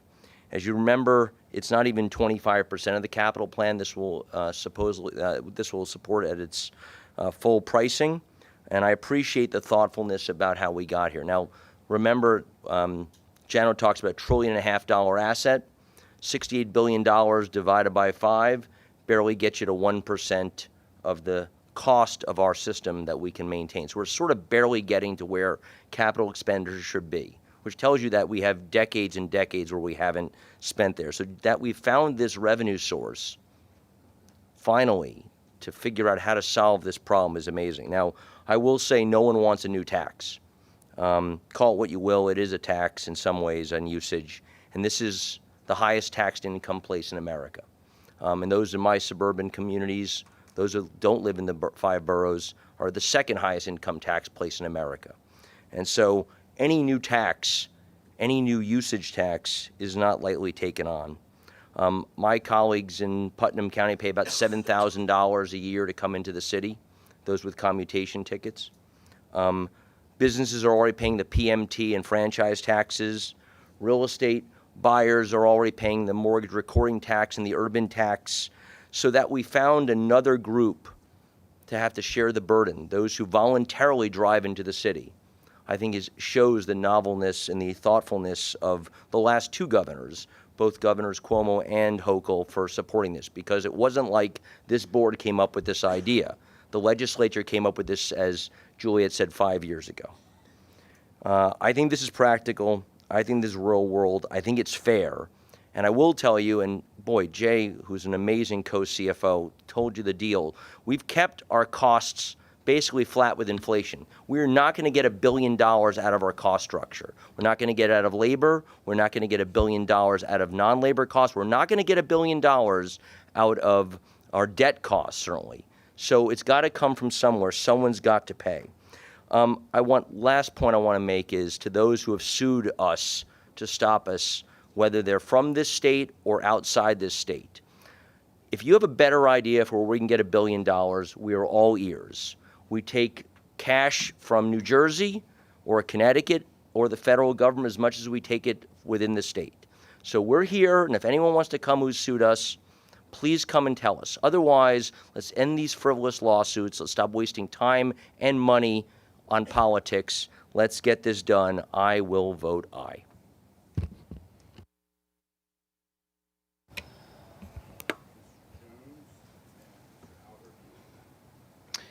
Thank you very much, Chair Jano, and all of the staff at the MTA and all of my colleagues on the board for the time, patience, and intellect that went into getting to this moment. And with congestion pricing unpaused, we know that drivers can get where they need to go faster. That's especially important for professional drivers. That's money in their pockets. We know that our big people movers can also get where they need to go faster, and that means lots of people riding them need to get to go where they need to go faster. And as Midori mentioned, it clears the air so kids can breathe easier. A stark reminder of the importance of that for all of us is what everybody in New Delhi woke up to this morning, where many of them now cannot even leave their houses. That's 33 million people, and those without houses are going to have to wear masks all the time. If we're not careful, that's our future too, and this is an incredible step, an important step, and not an easy step towards a better future for all of us. So as we all pay that toll, which we will, just keep in mind it is a very small price to pay for a healthier and more prosperous New York City. So thank you. Thank you. Mr. Jones? Yeah, I was looking back. I'm going to support this wholeheartedly. My organization, the Community Service Society, has been operational for almost 170 years and working for the working poor of the city of New York. And in 2017, I didn't realize that, we issued a major report on the issue of who would benefit from this effort. And essentially we found that just 4% of outer borough residents drive to Manhattan for work. Nearly 60% take public transit to the jobs in Manhattan and elsewhere. But when you look at the working poor, only 2% would potentially pay a congestion pricing fee. We're down into hundreds of people as opposed to the millions that we're talking about here. So I think it's vitally important. It took longer than I imagined. 2017 is when this report was issued. I can't imagine where the time went. But obviously, so much thought, so much time has gone in by this board, by the leadership, by the legislature, into this decision that I think it is monumental in terms of its transformation. And finally, I've been a sort of, maybe because I ran into such debt as I left my law firm to go into public service, I've been terribly concerned about the debt service problem here. And the potential, if we don't get these resources, of a ballooning debt service that will cripple further future generations. So on all levels, I wholeheartedly support this effort. Thank you. Mr. Albert, followed by Mr. Mack. Anyone else wishing to be recognized this time? Okay. Mr. Albert, followed by Mr. Mack. We are so fortunate to have this amazing transportation system in this area. Other cities just dream about it, but we actually have it. No matter where you want to go, Wakefield to Far Rockaway, Poughkeepsie to Montauk, New Haven to Tottenville, you can get there by our trains and buses and commuter rail. But because it's such a massive system, we must take care of it, obviously. There are so many needs. Can you imagine the thousands of nuts and bolts in the elevator structures, in our bridges, in our tunnels, the rolling stock that is required, the maintenance of the rail system, the Grand Central train shed that we've just been told about, which is in desperate need of upkeep. All of this congestion pricing makes possible. I am extremely grateful to the governor and our state legislature for realizing that our transit system is the economic engine of our city, which is the economic engine of our state. Sadly, the Commonwealth of Pennsylvania doesn't realize this and is about to let SEPTA undergo the spiral of death with massive fare hikes and massive service cuts unless they come to their senses before January 1st. We obviously know this, our elected leaders know this, and I'm very grateful for that. We must take care of this system for our future generations. Riders seem to be returning. I've seen trains as crowded as pre-COVID on the last 2 weeks, almost every trip I make. So we have to do this, and we have to do it right, and I think congestion pricing is going to allow us to do that. I am proud to cast my oh, wait a minute, I don't have a vote, do I? But I hope all my fellow board members will vote for this. Andrew, Thank you. your rhetoric carries weight. Mr. Mack. Number one, I want to thank all of the members of the board and the staff for their hard work. I am absolutely in favor of the capital plan. Absolutely. We need to keep everything in good working order as well as expansion. Regarding the Cross Bronx to our people, members, that's the problem with pollution. Cars for hire, taking up 2 lanes, causing traffic jams. Trucks. I'm in the city when I'm here twice a day, back and forth for different reasons. Double parked. Not only double parked, having I don't want to say, but trucks are stopped and they're taking cargo from one truck to another. I'm sitting having lunch with the mayor. He saw it. I says, Mayor, we're not even getting rent. Jano, you did a great job. We really need the capital plan. We have absolutely no enforcement of the parking.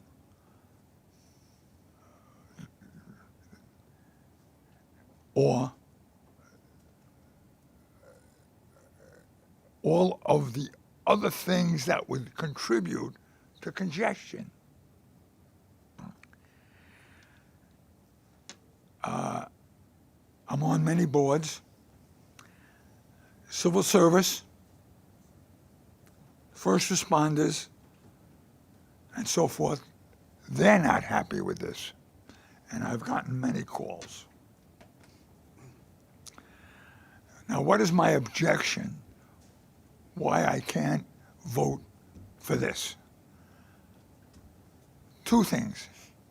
Number one, there are many other things we can do to get the revenue and even more. You have 5 to 7 bridges that are not tolled. Okay? Well, we proposed that years ago. Unfortunately, you had to put a toll booth, so that would not work. Number two is that you would be spreading the burden for everyone, not just the Central. So everyone that crosses the bridge. And you can even raise the toll slightly. Now, last but not least, whether you like it or not, we have a new president. And he is he's a Florida resident now. But he's a New Yorker.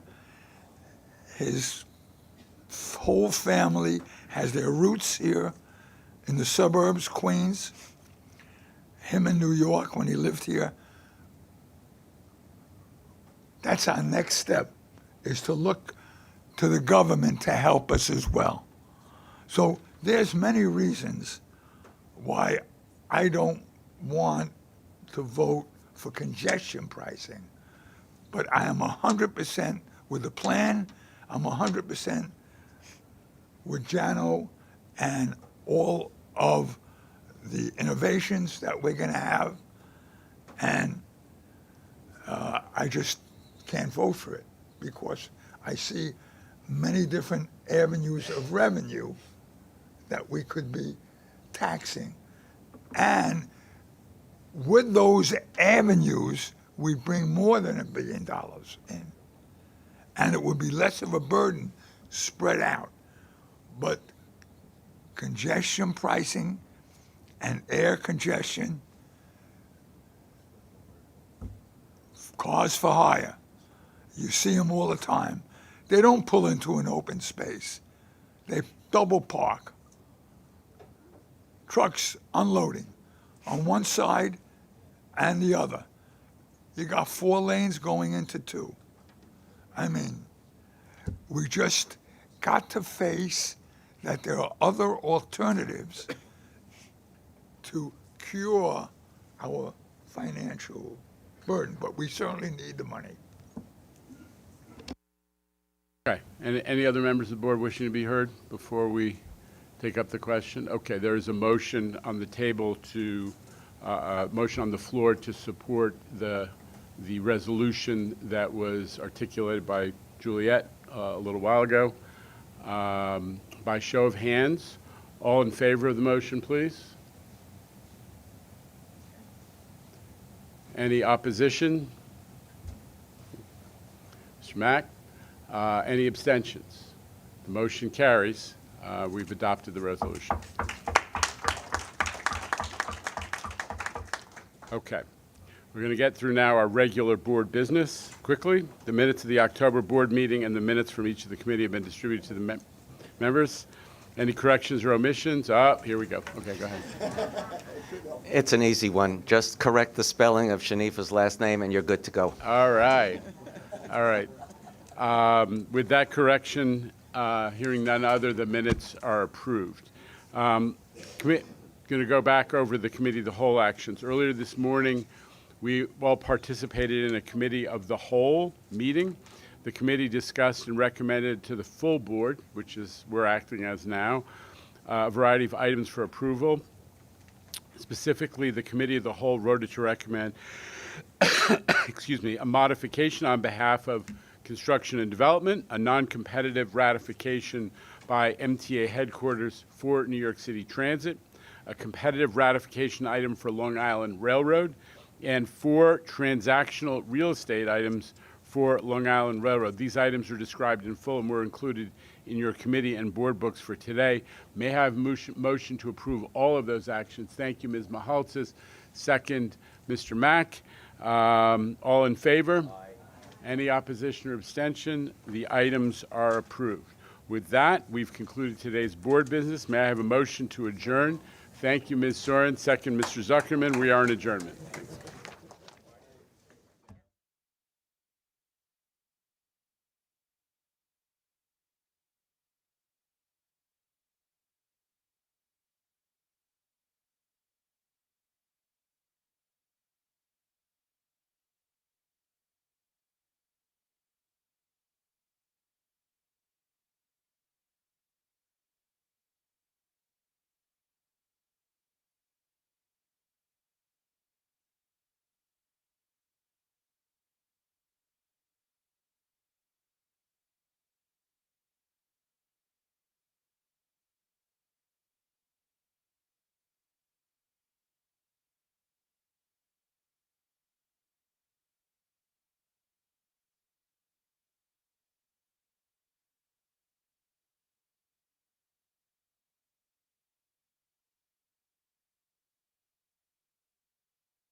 So great board meeting, important milestone event.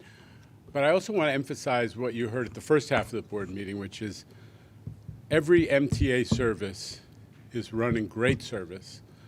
And on the stats, on-time performance is up across the board. It's the best on-time performance in the commuter railroads in history. Great performance on the subways. Riders are coming back in droves. People are voting with their feet. That what they like and what they're relying on is transit. So a lot to talk about, obviously, with the congestion pricing agenda, but just want to emphasize that as well. And obviously, with the congestion pricing action we took today, we're not only moving forward with the Second Avenue subway, but we're anticipating very quickly to be able to shortlist contractors for that tunneling contract so we can get that going on the double. But with that, Tim? All right, we're going to be, just to give you a heads up, limiting follow-ups because we're tight on time. Let's go right to Marcia Kramer of CBS 2. Marcia, good afternoon. Jenna, what I'm wondering about are the people who have ghost plates who are going to try to get through and not pay the congestion fee. I'm wondering what you're going to do to stop them and if you will have to put police officers or any other kind of enforcement where people are coming into the congestion zone to make sure that you get the people who don't want to pay. Yeah, well, Marcia, I mean, Kathy Sheridan's here to talk about it, but since the MTA has led the crackdown regionally on fake plates, ghost plates, the fake paper plates, and also the covered plates. And we've made a lot of progress. We've got a lot of people who are being forced to pay up because they were trying to be wise guys. But the other piece of this that we're serious about is we now need the legislature to give us the power to remove these plate coverings or to take away a fake plate when it's identified. That doesn't just deserve a ticket and then drive away so you can use it again.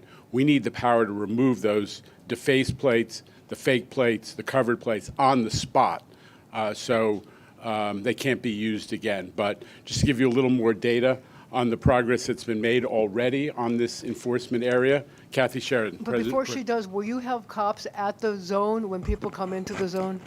No, I think what we're going to do is what we've already been doing is we're deploying cops all over. We've got a combination of MTA cops on the bridges and tunnels. We've got NYPD all over the city. We've got the sheriff's office working on this. We've got the state police have been brought in. Just go back to your images of some of the press conferences we've done the last year. We've got every law enforcement agency, and you're right to focus on it, Marcia, because we have to make sure everyone understands this is not a game where you can try to circumvent it. This is deadly serious. And it's not just about congestion pricing. It's about this sense that you can rip off other New Yorkers to the tune of tens of thousands of dollars and laugh about it because you've got some James Bond type covering that you got off the internet. We're not going to put up with that. And I know that the mayor and the governor are fully on board that we're going to enforce hard against that. Kathy. So, Marcia, I think, let's talk about the 3,000 people that we've towed their cars away, right? I'm sure they recognize how serious we're taking this. We've done 54 operations since March. We've ramped up to 2 a week. Now, we've focused them at this point at the bridges and tunnels, but we can focus those operations anywhere within the city. So if it's a matter of going to different places within the congestion zone or outside of the congestion zone to crack down on that, we can do that. And we do that in coordination with our partners and based on the data where we see the most evasion. All right, we move on. Attending his final press conference at the MTA, Ben Brockfeld of AM New York. Ben. Hey, Jano. Congratulations on your new gig. Thank you, Jano. So I wanted to ask, you approved a $15 toll 8 months. Well, the board approved a $15 toll 8 months ago after an environmental review, TMRB meetings, public outreach, so on and so forth. And now you're approving a $9 toll after the governor said, no, we're not doing $15. I wanted to ask, does the law really matter, and does this board really matter? Your parting shot, huh? Answer to the question. The answer to the question is, yeah. What matters is that we're going to be able to generate the $15 billion off this. It'll take a little bit longer at the back end, but what people are missing is that the governor's endorsement, the full-throat endorsement she gave to the next MTA capital program, gives us the certainty that we'll be able to sequence projects and layer in the projects at the very back end of the 2020 to 2024 program in a way that the net, we're not going to delay the improvements to the whole system, because now we have certainty that the new MTA capital program is going to be fully funded. So that has been, we might have feel a little differently if we didn't know if the MTA capital program going forward was going to be funded at all, but the governor's been really clear, and now we can make some adjustments that allow us to account for maybe a couple of years when the toll is ramping up. All right, let's move on. One other question, if I may. Ben, because it's your last, but right, otherwise but- we're moving. And this I'm actually not going to do any psychoanalysis or anything. Goody. These gantries and the cameras have been up for about a year or so now. I assume, and I don't know what data they've been collecting or whatnot. Have these been collecting data, and what have you learned, and when will we see? I know a lot about your results? personal movements around the city as a result, but other than that, listen, we're using we use the time to make sure we were getting really quality images that were legible, and the cameras, both between lighting and the position of the cameras and all of that sort of slightly micro technical stuff that some of the video and camera professionals here know about. That's what we used it for, and right now we're going to put it into effect, and the world is going to see how many folks are being registered. And for the record, Ben uses mass transit because he knows the best way to get around New York. Let's go to Andrew Siff, WNBC. Andrew. Mr. Chairman, when we were here in March, the only thing that was missing was the final federal sign-off, the DOT, state, city, federal, and of course that final sign-off didn't happen in conjunction with the pause. When do you anticipate the final sign-off for this? Is it a matter of days? And is it important at all that that sign-off comes before the federal judge in New Jersey issues his ruling? Listen, we don't. In fairness, the Judge Gordon in New Jersey makes his own schedule, and we respect that. He's the one who's going to decide when he's issuing a decision of any kind. But the decision that has been issued was very clear. The MTA and the federal agencies who were defendants in the lawsuit in New York State won across-the-board victory. What that judge said, Judge Lyman in Southern District of New York, says the MTA did and the feds did everything by the book. So we're anticipating that Judge Gordon will be looking at some of the same issues, and we're optimistic that he's going to look at it the same way. Well, listen, we're right now, with the action that the board took endorsing this new feature, the phase-in feature to the tolling structure, we're going to pursue our discussions with the feds immediately, and we're hopeful that those can be brought to a conclusion promptly. I can't tell you exactly when. And moving over here to Anna Lay of the New York Times. Hi, Hey, how are you? Can you talk about how the reduced tolls might impact project timelines and borrowing costs? Okay, so I think I got into this just a moment ago. Well, what it's going to do is means that we're going to have revenue, but it may take a little bit longer to establish the full bonding capacity that was anticipated. That's why we always say it's going to generate the $15 billion over time. So the impact to a couple of the projects in the back end of the 2020 to 2024 program, which we haven't started, there may be some timing impact. But because the governor has now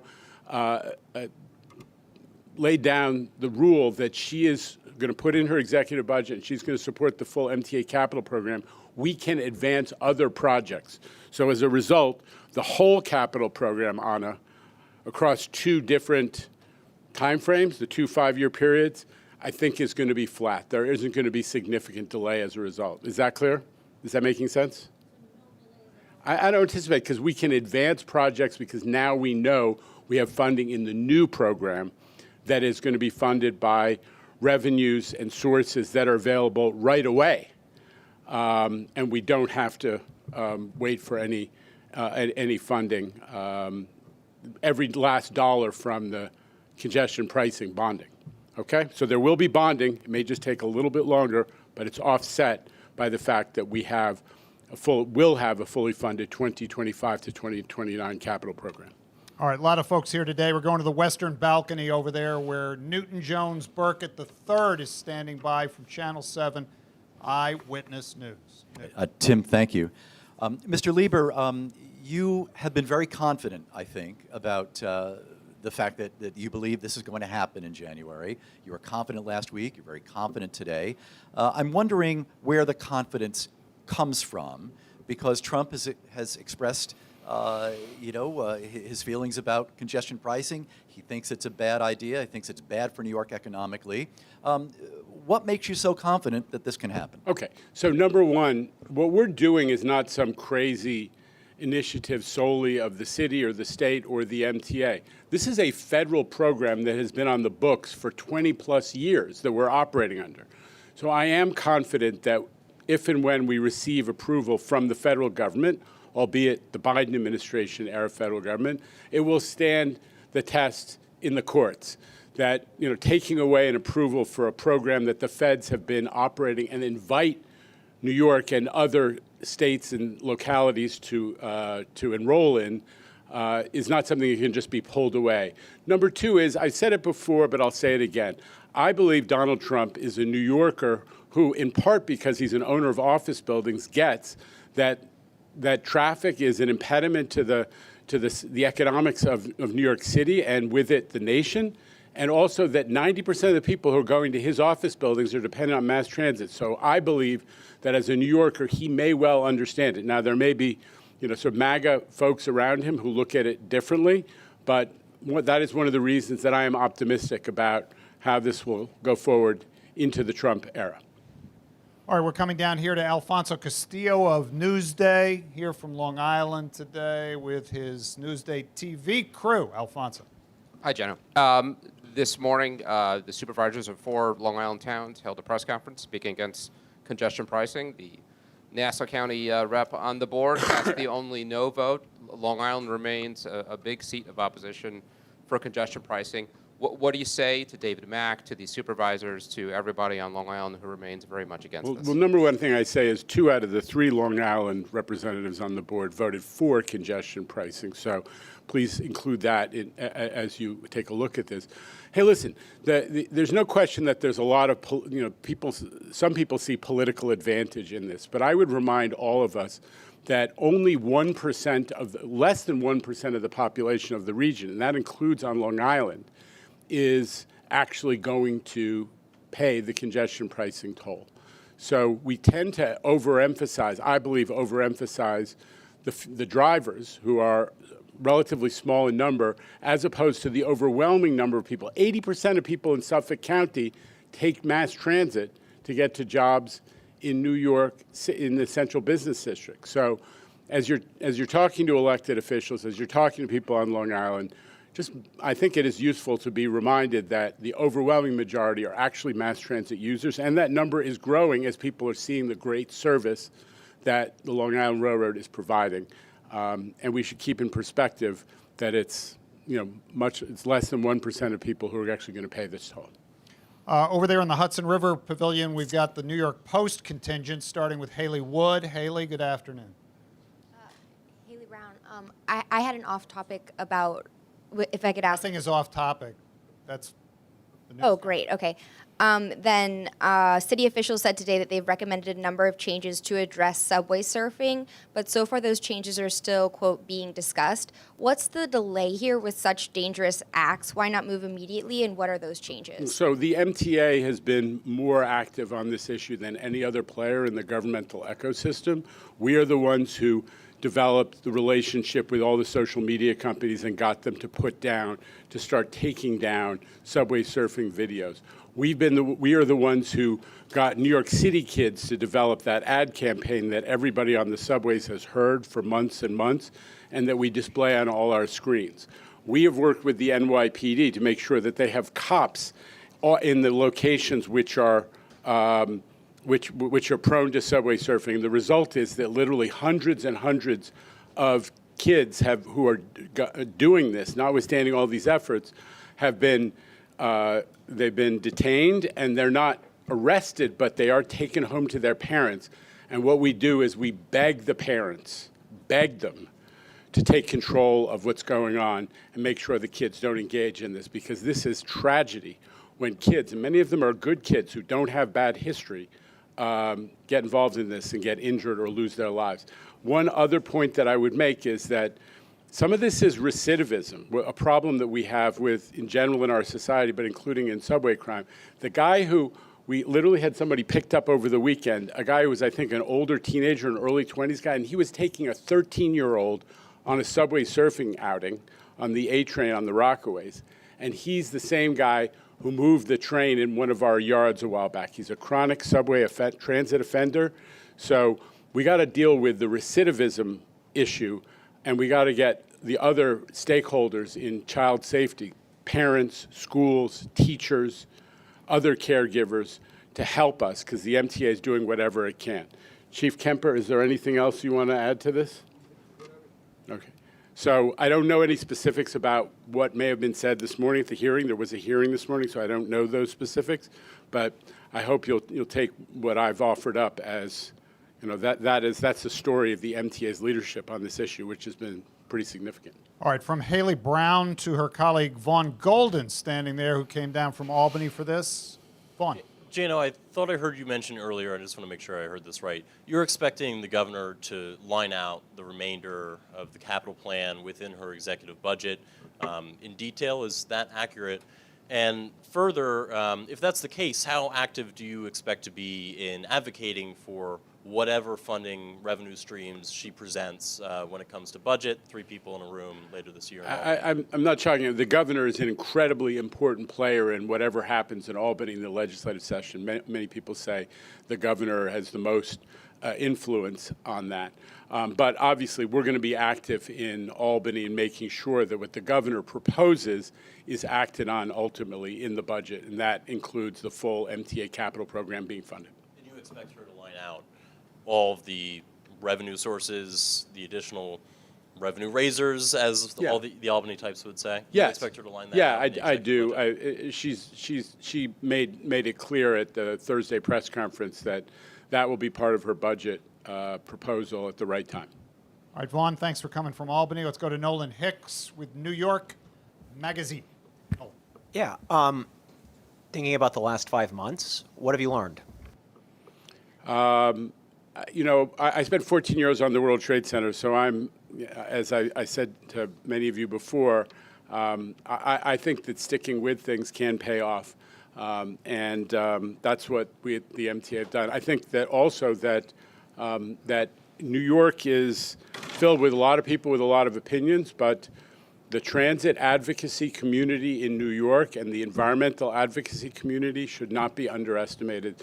They have repeated, I think, a lot of the powerful arguments in favor of congestion pricing that, you know, that people don't always listen to government to articulate, that they listen sometimes more to third parties, and they've made their case very effectively that this is it's time for this initiative to be seen through. What did sticking with it entail?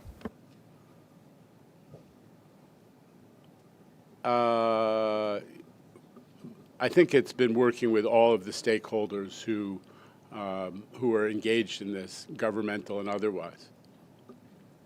Okay, back to the balcony. Juliet Joseph standing by from News 12, Bronx and Brooklyn. Yes, thank you. So if now that congestion pricing is passed, if the revenue starts pouring in like the MTA hopes it will, what right now would be the number one thing you want to put that revenue towards if you could choose your project? Right. Well, thanks for the question. You know, ultimately, most of that revenue will be turned into bonds, right?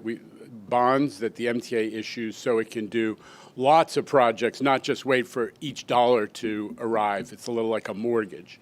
But what I've said is the number one project we're going to get going, Second Avenue Subway Phase 2. We've revived the major contract for the tunnel boring, the machine, and the people who will go underground to dig a new tunnel from 120th Street up to the terminus of that section on 125th and Park, right by the Metro North station. That's number one. The other is we're reviving all the ADA accessibility stations that were kind of, they were put on hold, they were backburnered a little bit while we figured out if this revenue is going to be coming, so we're going to be getting that going. And the resignaling projects. This is for the A and the C line, the F and the M line, the 6th Avenue line, the D. Those projects take a couple of years, but we got to get them going, because the only way that those people who rely on those lines are going to get more frequent service and more reliable service is if we get rid of the signals that were put in when Franklin Roosevelt was the president and have modern signals like on the L and the 7. Those are our three priorities. Over to Samantha Liebman with New York One. Sam. Hi, Jano. So, first of all, can you just go procedurally through what is going to happen before January 5th? And also, can you talk about the service enhancements that you're going to add before that? A lot of people on Staten Island feel like the MTA just stuck them with this bridge. They really don't have any options, and they're being stuck with another toll. So, maybe you can especially speak to Staten Islanders about what the MTA is doing to help them. Yeah, I mean, listen, we provide a ton of service on Staten Island, and actually, if you look at how farebox recovery and the level of subsidy to maintain all that service, we are investing heavily in Staten Island, and we can go through, Samantha, offline, the number of different lines we run and how much the MTA invests in Staten Island. But just the obvious, we got a ton of express buses. It's probably the single most largest universe of express bus service in our whole system, ton of local bus. Staten Island Railway, which we get almost no fare box revenue from. And we obviously are totally committed to investing in maintaining and upgrading the Verrazano Bridge, which Staten Islanders pay, I think, even less than a subway fare for. They pay, I believe, $2.75 now. They have a reduced rate. So we are very committed to Staten Island. I know it's sport out there to take shots at the MTA, but we're investing heavily in Staten Island. We're determined to make sure that they have access. And when we can get them by bus or by Staten Island Railway to the ferry, they got a free ferry, and then they get the benefits. Many people come from Staten Island and they work in Midtown, and they jump on an MTA subway or a bus when they get to Manhattan. So we're in the Staten Island business, and we're going to keep going. Can you just talk procedurally about what comes next in terms of outreach, the VPPP, all of that stuff? Yeah, I mean, just procedurally, it's we have to kind of update our application to the feds to reflect the new phase-in tolling feature, and we have to update, if necessary, the VPPP, which is the final tolling agreement that we and the MTA and the City of New York's Department of Transportation and the State Department of Transportation will enter into with the federal government. So those are the two parts that need some updating and sort of bureaucratic process. All right, we got to move on. Sam, got to move on. Yeah. Sorry, Morgan Mackay standing by very patiently up there in the balcony with the premium seating. Morgan. Thank you so much. So if the $9 toll would work and would get you guys to where you guys need to go, why was a $15 toll ever approved? Sorry, I'm over here in the first place. Sorry, I'll stand up. Okay. If the $9 toll can get you guys where you guys need to go, why was a $15 toll ever approved in the first place? Well, like I said, really important to understand that the only reason that we can absorb the timing impact of having the lower toll, which will mean that our full bonding that gets us to the $15 billion is probably delayed a little at the back end, is because we have a full and absolute commitment on the next MTA capital program. So that's the moving part. That's the new ingredient that enables us to absorb the impact in time of having a lower toll. Remember, in a couple of years, there will be a ramp up of the congestion pricing toll so that ultimately we will be able to borrow as much as we need. And over to Rai Rivard, who's here from Politico. Rai. Thank you. This appeal to Donald Trump, the New York City civic leader, which you've used a few times, it seems like contingency planning. Can you talk about whether it is working contrary to sort of the president-elect's public statements, and sort of what contingency exactly you're planning for? Right, you're giving much more credit for strategic thinking than I deserve. I'm just telling you honestly what I think. I don't have any proof that it is or isn't working at all. Clearly, I've seen the same statements that you've seen, but I just cannot help but saying, when I worked on the World Trade Center all those years, I remember Donald Trump, office building owner downtown, who wanted to make sure that the transportation network downtown after 9/11 was revived, that it was rebuilt, that it was improved, because it impacted on his office buildings. And I'm just telling you that I think that if it was a neutral discussion, I think that would weigh on his thinking. But I'm not ignorant of the statements that have come out so far. I mean, are you lining something up for if there's a hiccup before the inauguration that doesn't get it finalized before then? We're not contingency planning for failure, if that's what you're asking. No, we're planning to get it, go through the process that gets it approved and to implement it as planned on the 5th of January. All right, joining us, I believe, for the first time here at one of these affairs is Cedar Atanasio of the Associated Press. Cedar. Hi, thanks for the question, and nice to meet you, Mr. Lieber. Thanks for your work. We were wondering if there's any update on the engineering efforts around deterring subway surfing. I know that Rich had talked about it last year, that it was being looked into. Does that mean we can eventually expect some sort of report? And then specifically on the door locking issue, what is the rhyme or reason of measuring whether it's worth locking doors for safety to prevent subway surfing? So, again, number one, I don't think locking doors is the reason. What's happening is that people are climbing up on the top of trains. So I don't know that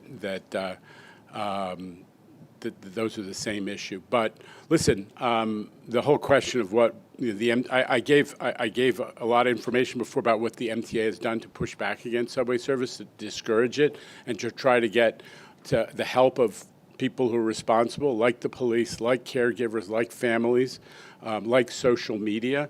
And we'll continue to look at all the options, but the whole question of what's the physical design of an MTA subway car is an issue in litigation, and I'm not going to be able to respond to you, directly on any of that. All right, let's go to Steve Nesson, the newsletter person from GUSA and Nesson and WNYC Gotham. Steve. Hello, Chair. I think I have a congestion pricing question that hasn't been asked yet. So, correct me if I'm wrong, but the capital plan that relies on the $15 billion was crafted in 2019. Yeah. Obviously, things cost more now. There's inflation. Projects are going to cost more. So, can you just explain how are all the projects going to be funded in that capital plan with this $15 billion or 16.5?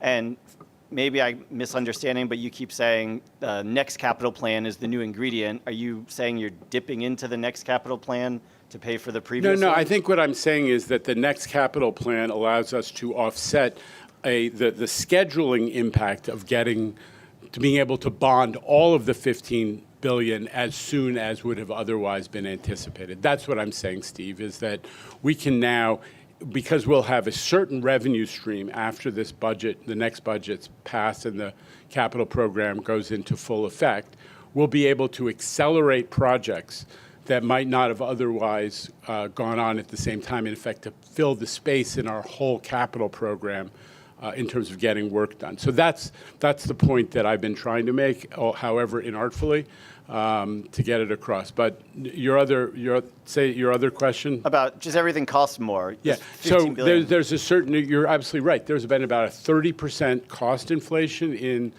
heavy construction in the infrastructure area. There was some inflation that was provided for in the 2020 to 24 capital program.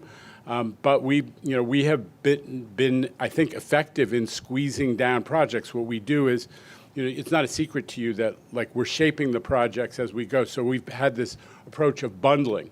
So we've been able to get, say, more station-related projects done, more signal-related projects done, even some ADA projects done by bundling them than if we had done them separately.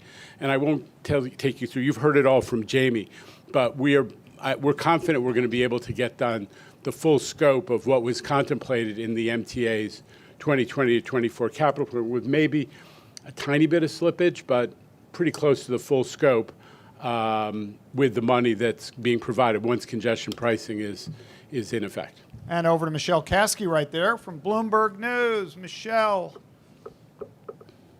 Hey, Jano. So I wanted to ask you, in the past, I think you guys have talked about how once congestion pricing is up and running and the drivers are actually paying it, that it would be roughly about a year later that you would sell the bonds. Is that still sort of the time frame that you're thinking of, or are you thinking, no, we need a little bit more time, given that it's only $9 now instead of $15? I think what I would say is that there are different strategies. You could wait until the revenue stream was strong enough to support the whole 15. I think we'll probably go more incrementally, so you don't have to bond the whole amount at once.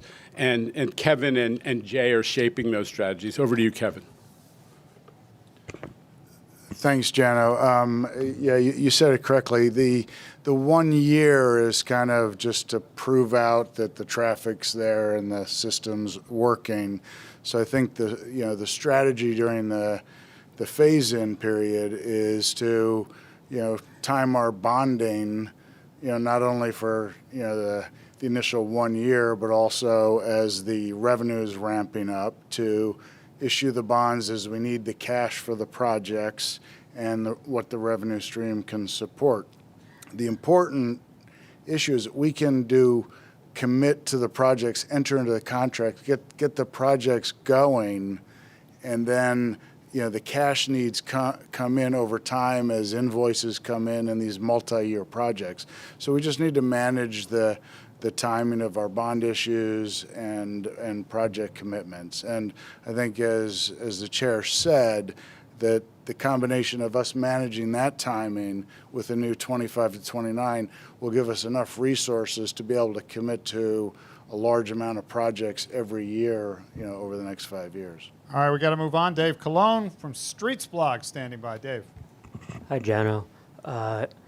I was wondering, so you have a $9 congestion pricing toll. It'll rise to 15 eventually, as everybody voted for 8 months ago.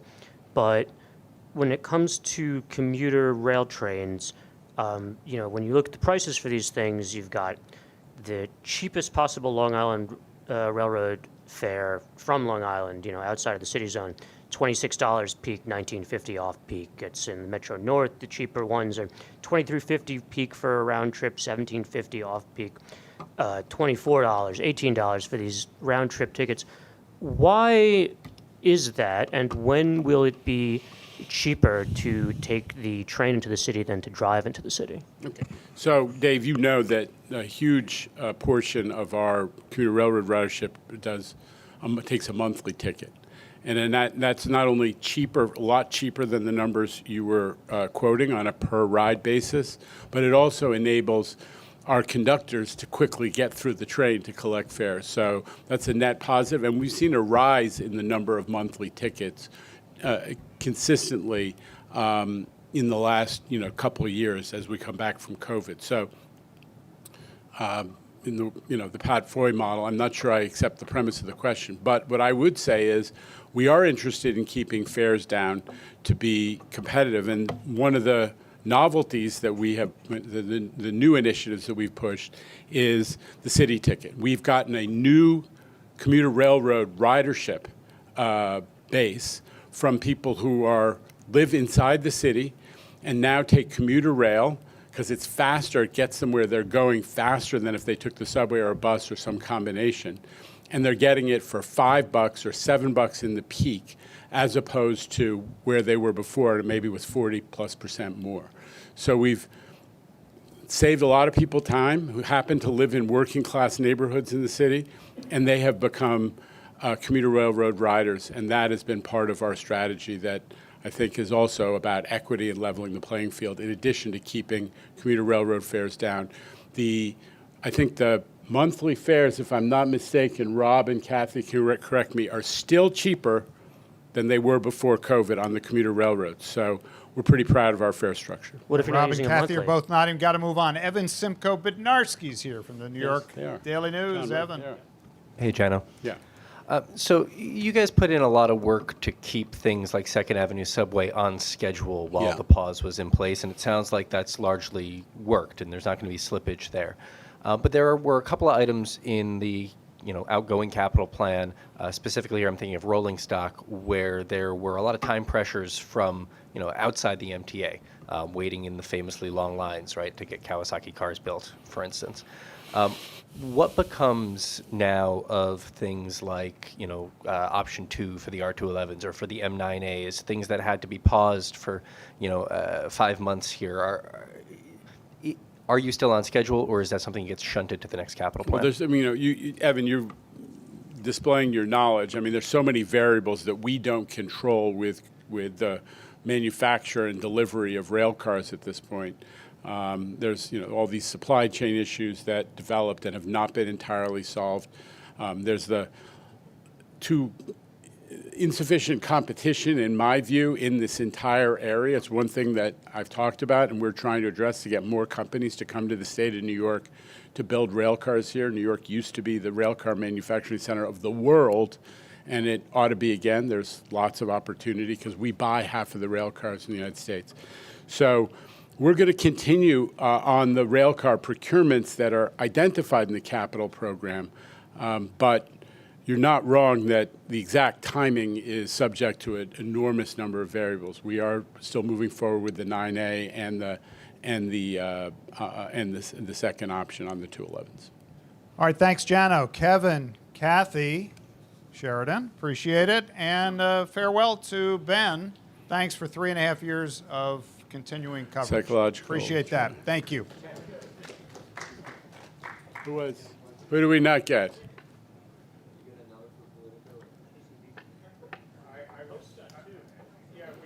I was told that Rye was going to be the spokesperson for Politico. He's got to get over with the mayor in Brooklyn.